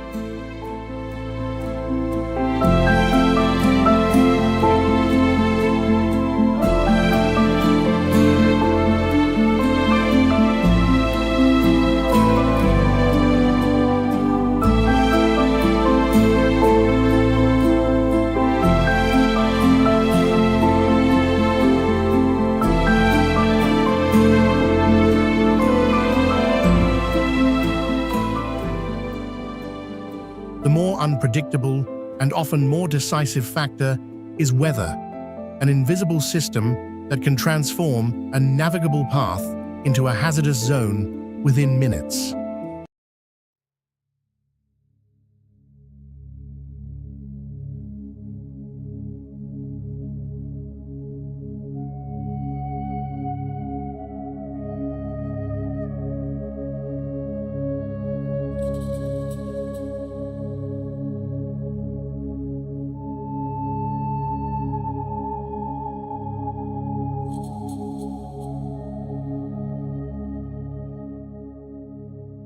Across China's highland regions, atmospheric conditions act as a constant barrier, shaping not only how mountains are experienced, but whether they can be approached at all. Elevation plays a critical role.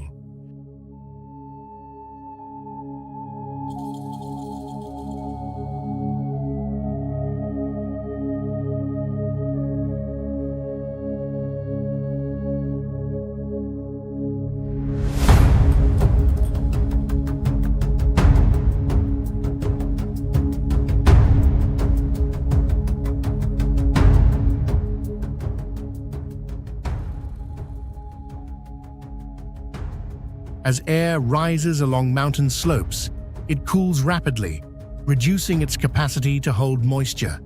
This leads to condensation, cloud formation, and precipitation concentrated at higher altitudes.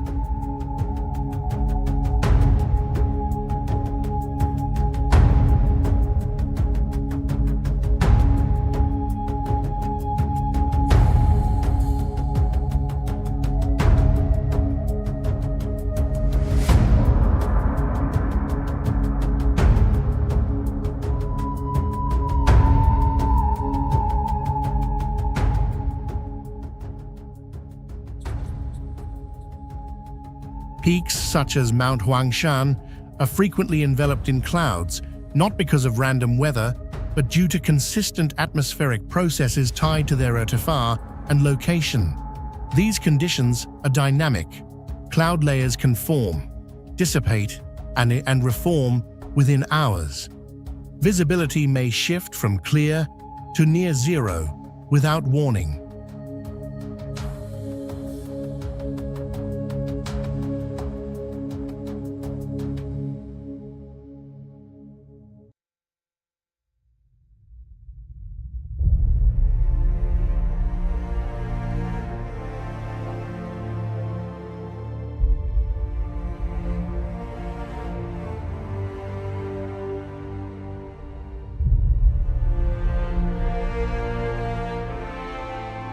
For those navigating narrow trails or exposed ridges, this variability introduces significant risk.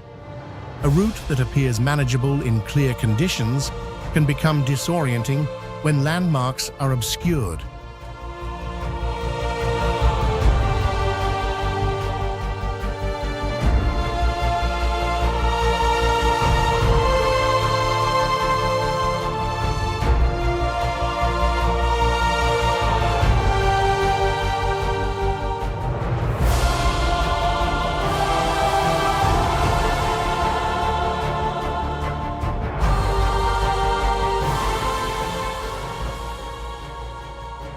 Wind amplifies these effects.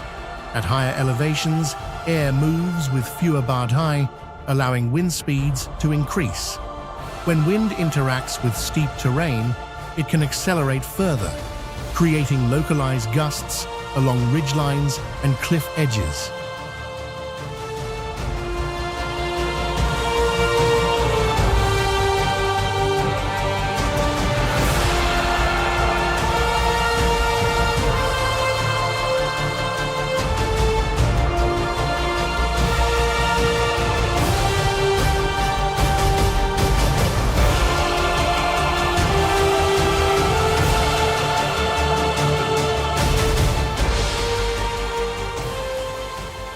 These gusts are not always predictable, and their impact on balance becomes critical in areas with limited footing. Temperature fluctuations add another layer. In mountainous regions,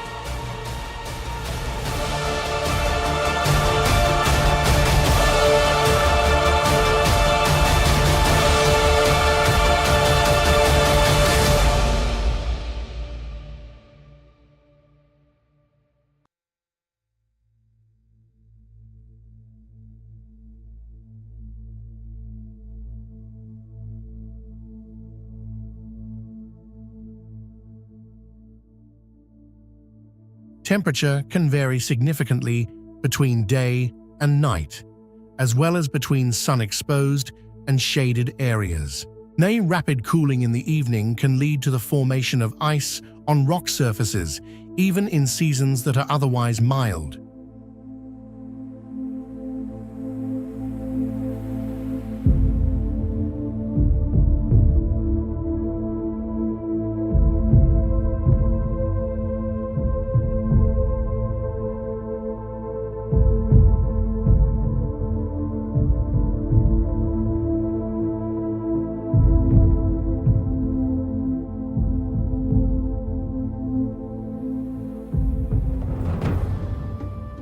This alters traction, turning stable paths into slippery surfaces. Precipitation intensifies instability. Rainfall, particularly in subtropical regions, can saturate soil and loosen a suhor. This increases the likelihood of landslides, especially on steep slopes where water accumulates quickly.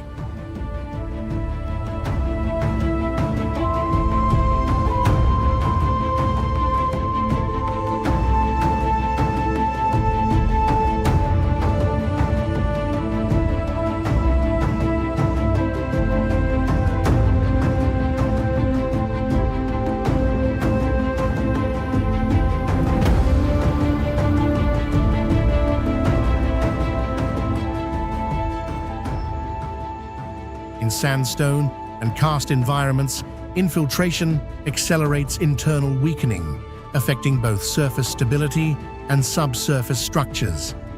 Storm systems introduce the most abrupt changes.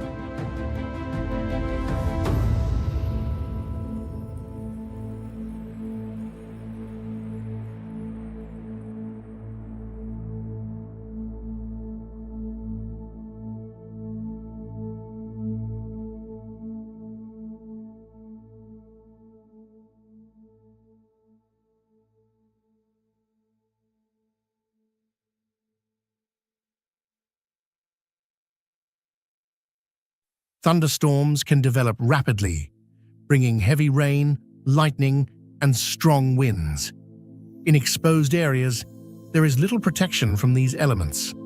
Lightning strikes become a direct hazard, and while intense rainfall reduces visibility and destabilizes footing simultaneously.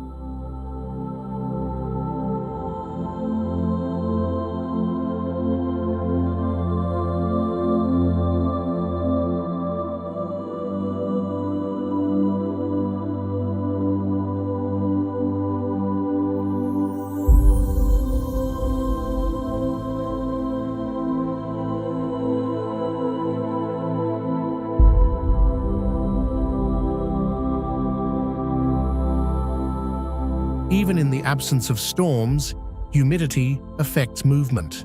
High moisture levels can create condensation on surfaces, making rocks and pathways slick.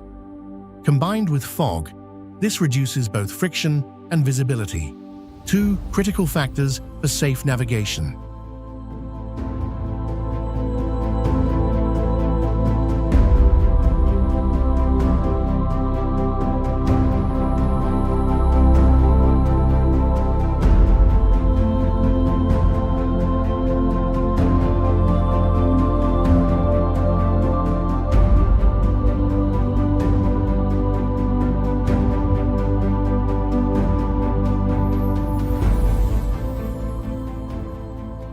Weather also influences decision-making.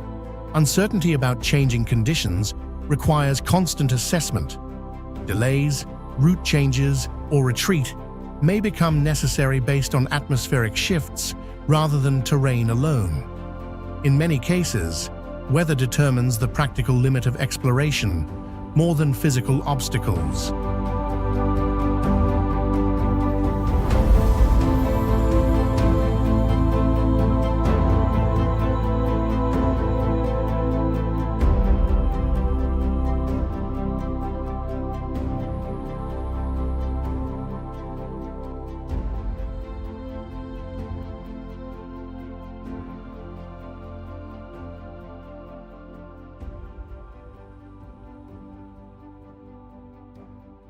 These patterns are not random. They are governed by predictable processes, airflow, temperature gradients, moisture content, but their outcomes are variable in time and space. This makes precise forecasting at a local level difficult, particularly in complex terrain.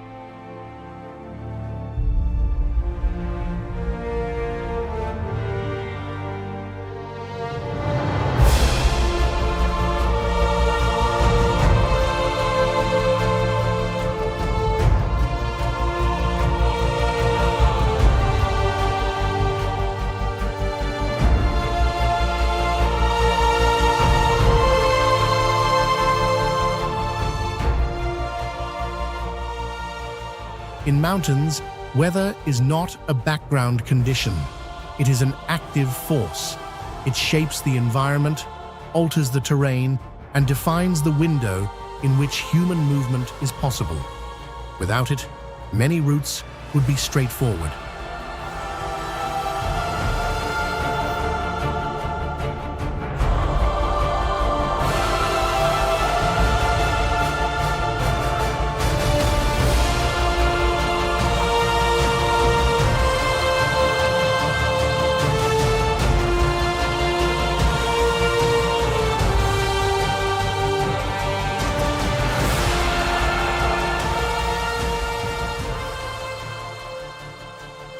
With it, even familiar paths become uncertain. And unlike rock or elevation, it cannot be fixed or controlled, only anticipated and respected. Human limits in extreme terrain.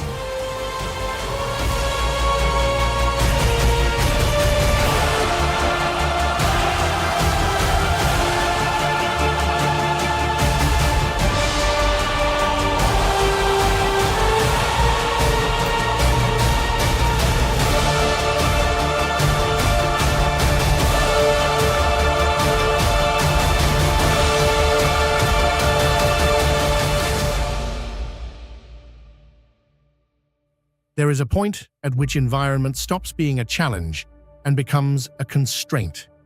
In extreme mountain terrain, this boundary is defined not by skill or equipment alone, but by the physiological and cognitive limits of the human body. Across China's high peaks, these limits are encountered in layers.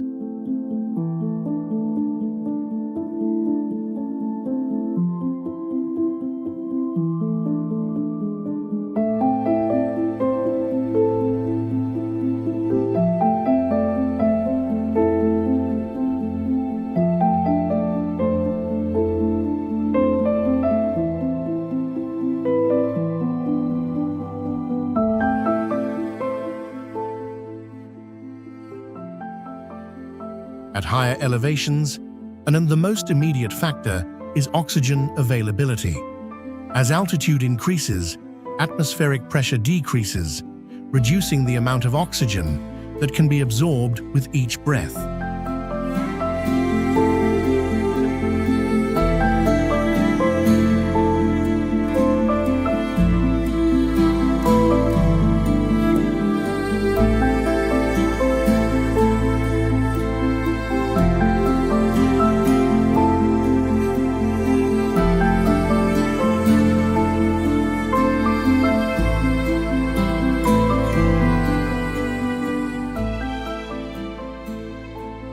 Even moderate irtifa can produce measurable effects: shortness of breath, increased heart rate, and fatigue. As elevation continues to rise, these effects intensify. The body attempts to compensate by increasing respiration and circulation, but this adaptation has limits. Oxygen saturation in the blood declines, affecting brain function.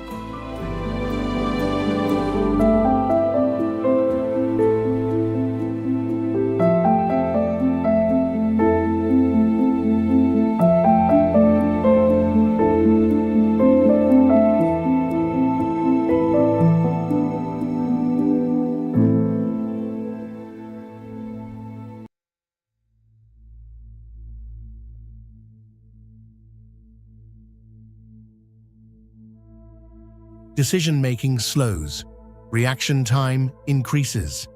Tasks that require coordination, such as navigating narrow paths or adjusting footing, become more difficult.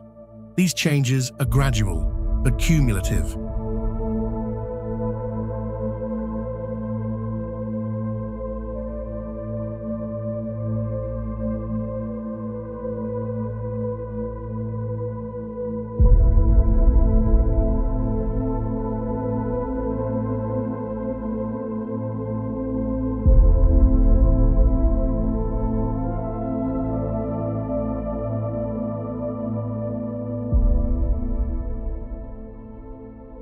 Fatigue builds not only from physical exertion, but from reduced efficiency at the cellular level.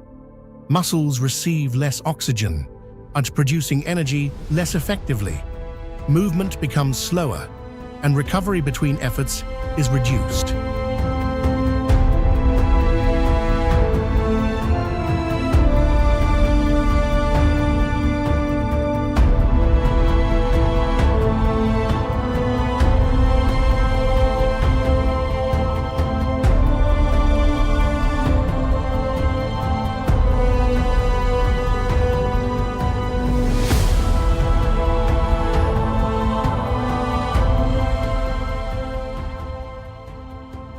On mountains such as Mount Hua, where routes are already constrained, this reduction in performance has direct consequences.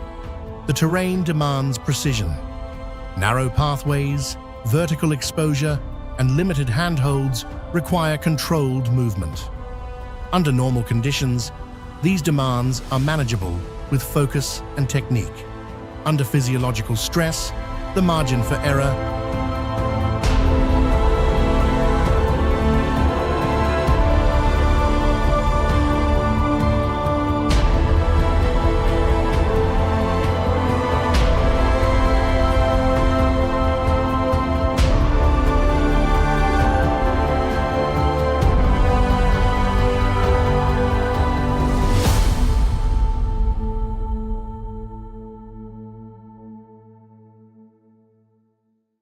narrows.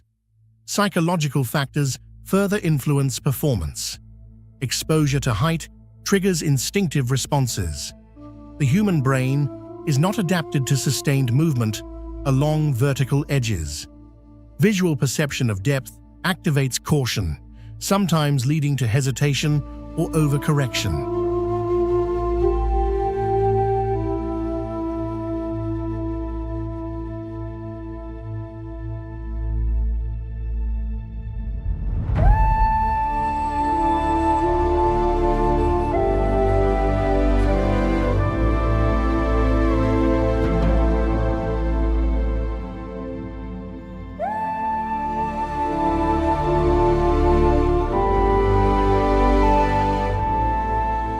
In controlled amounts, this response enhances safety. Under prolonged exposure, it can lead to fatigue, stress, and impaired judgment. Isolation compounds these effects.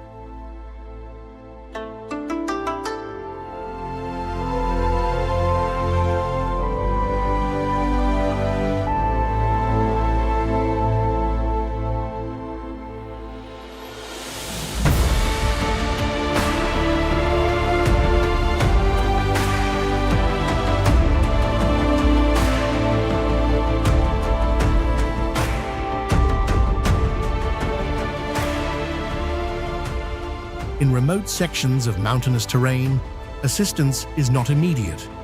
The awareness of limited external support influences behavior, increasing cognitive load.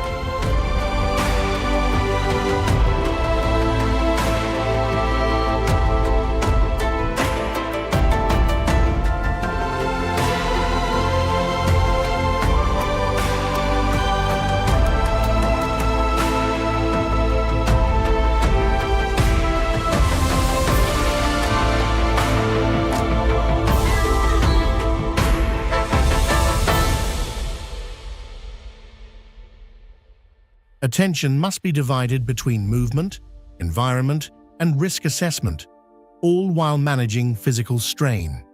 Weather interacts with these limits. Wind reduces stability.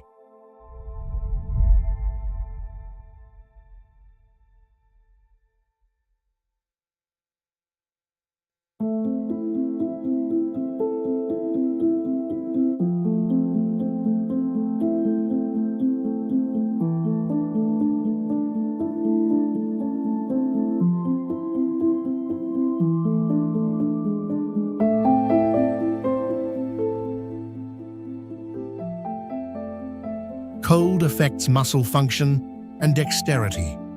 Moisture alters traction. Each environmental factor increases the demand placed on the body, requiring additional energy and concentration to maintain control.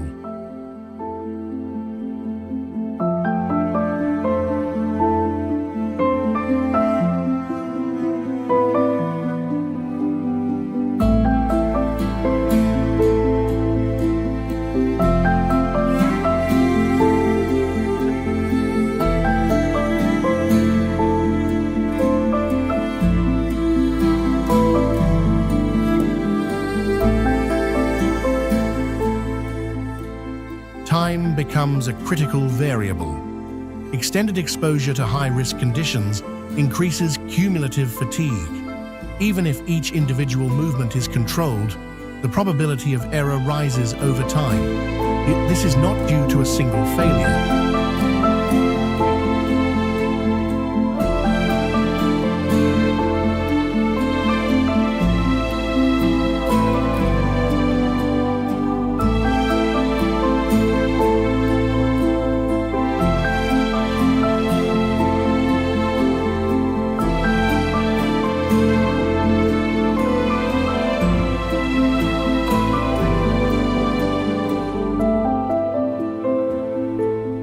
But to the gradual decline in performance as physical and mental resources are depleted.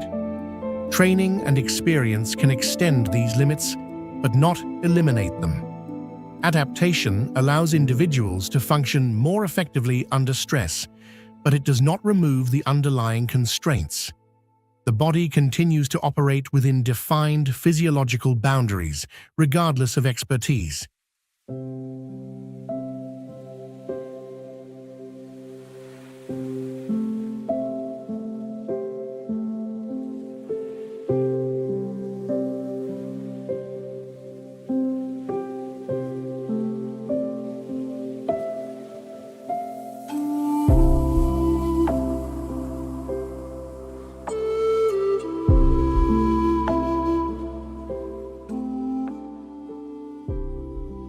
These limits explain why certain routes remain rarely attempted. It is not always the difficulty of the terrain alone, but the sustained demand placed on the human system. A path may be technically possible, but only within a narrow window of optimal conditions: physical, environmental, and temporal.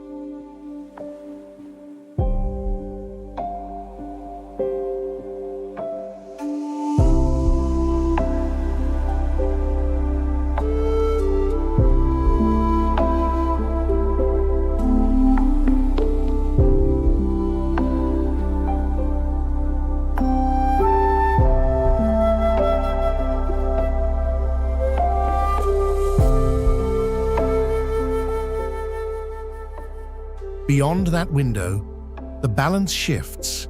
Control becomes harder to maintain. Risk increases. The environment does not change, but the capacity to navigate it does.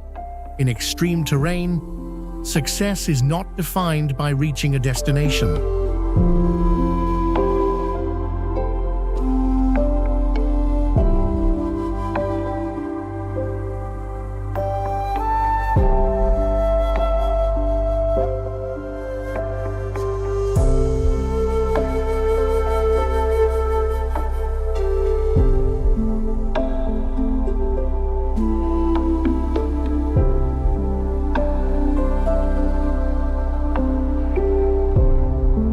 It is defined by maintaining control within a system that continuously reduces it, and recognizing when that control begins to diminish. Preservation through inaccessibility. Not all environments require active protection to remain intact. In many cases, preservation emerges as a consequence of difficulty, where terrain, climate, and isolation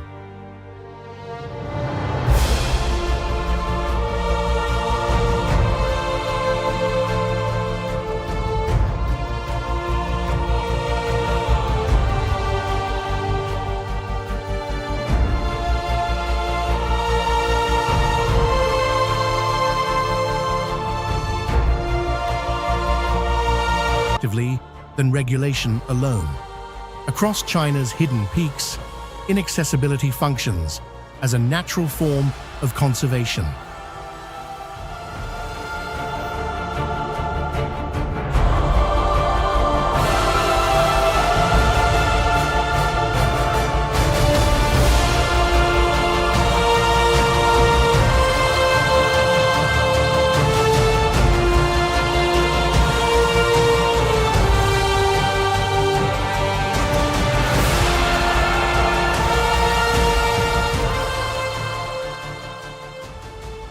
In regions such as Zhangjiajie National Forest Park, The vertical structure of the landscape restricts large-scale development. The sandstone pillars are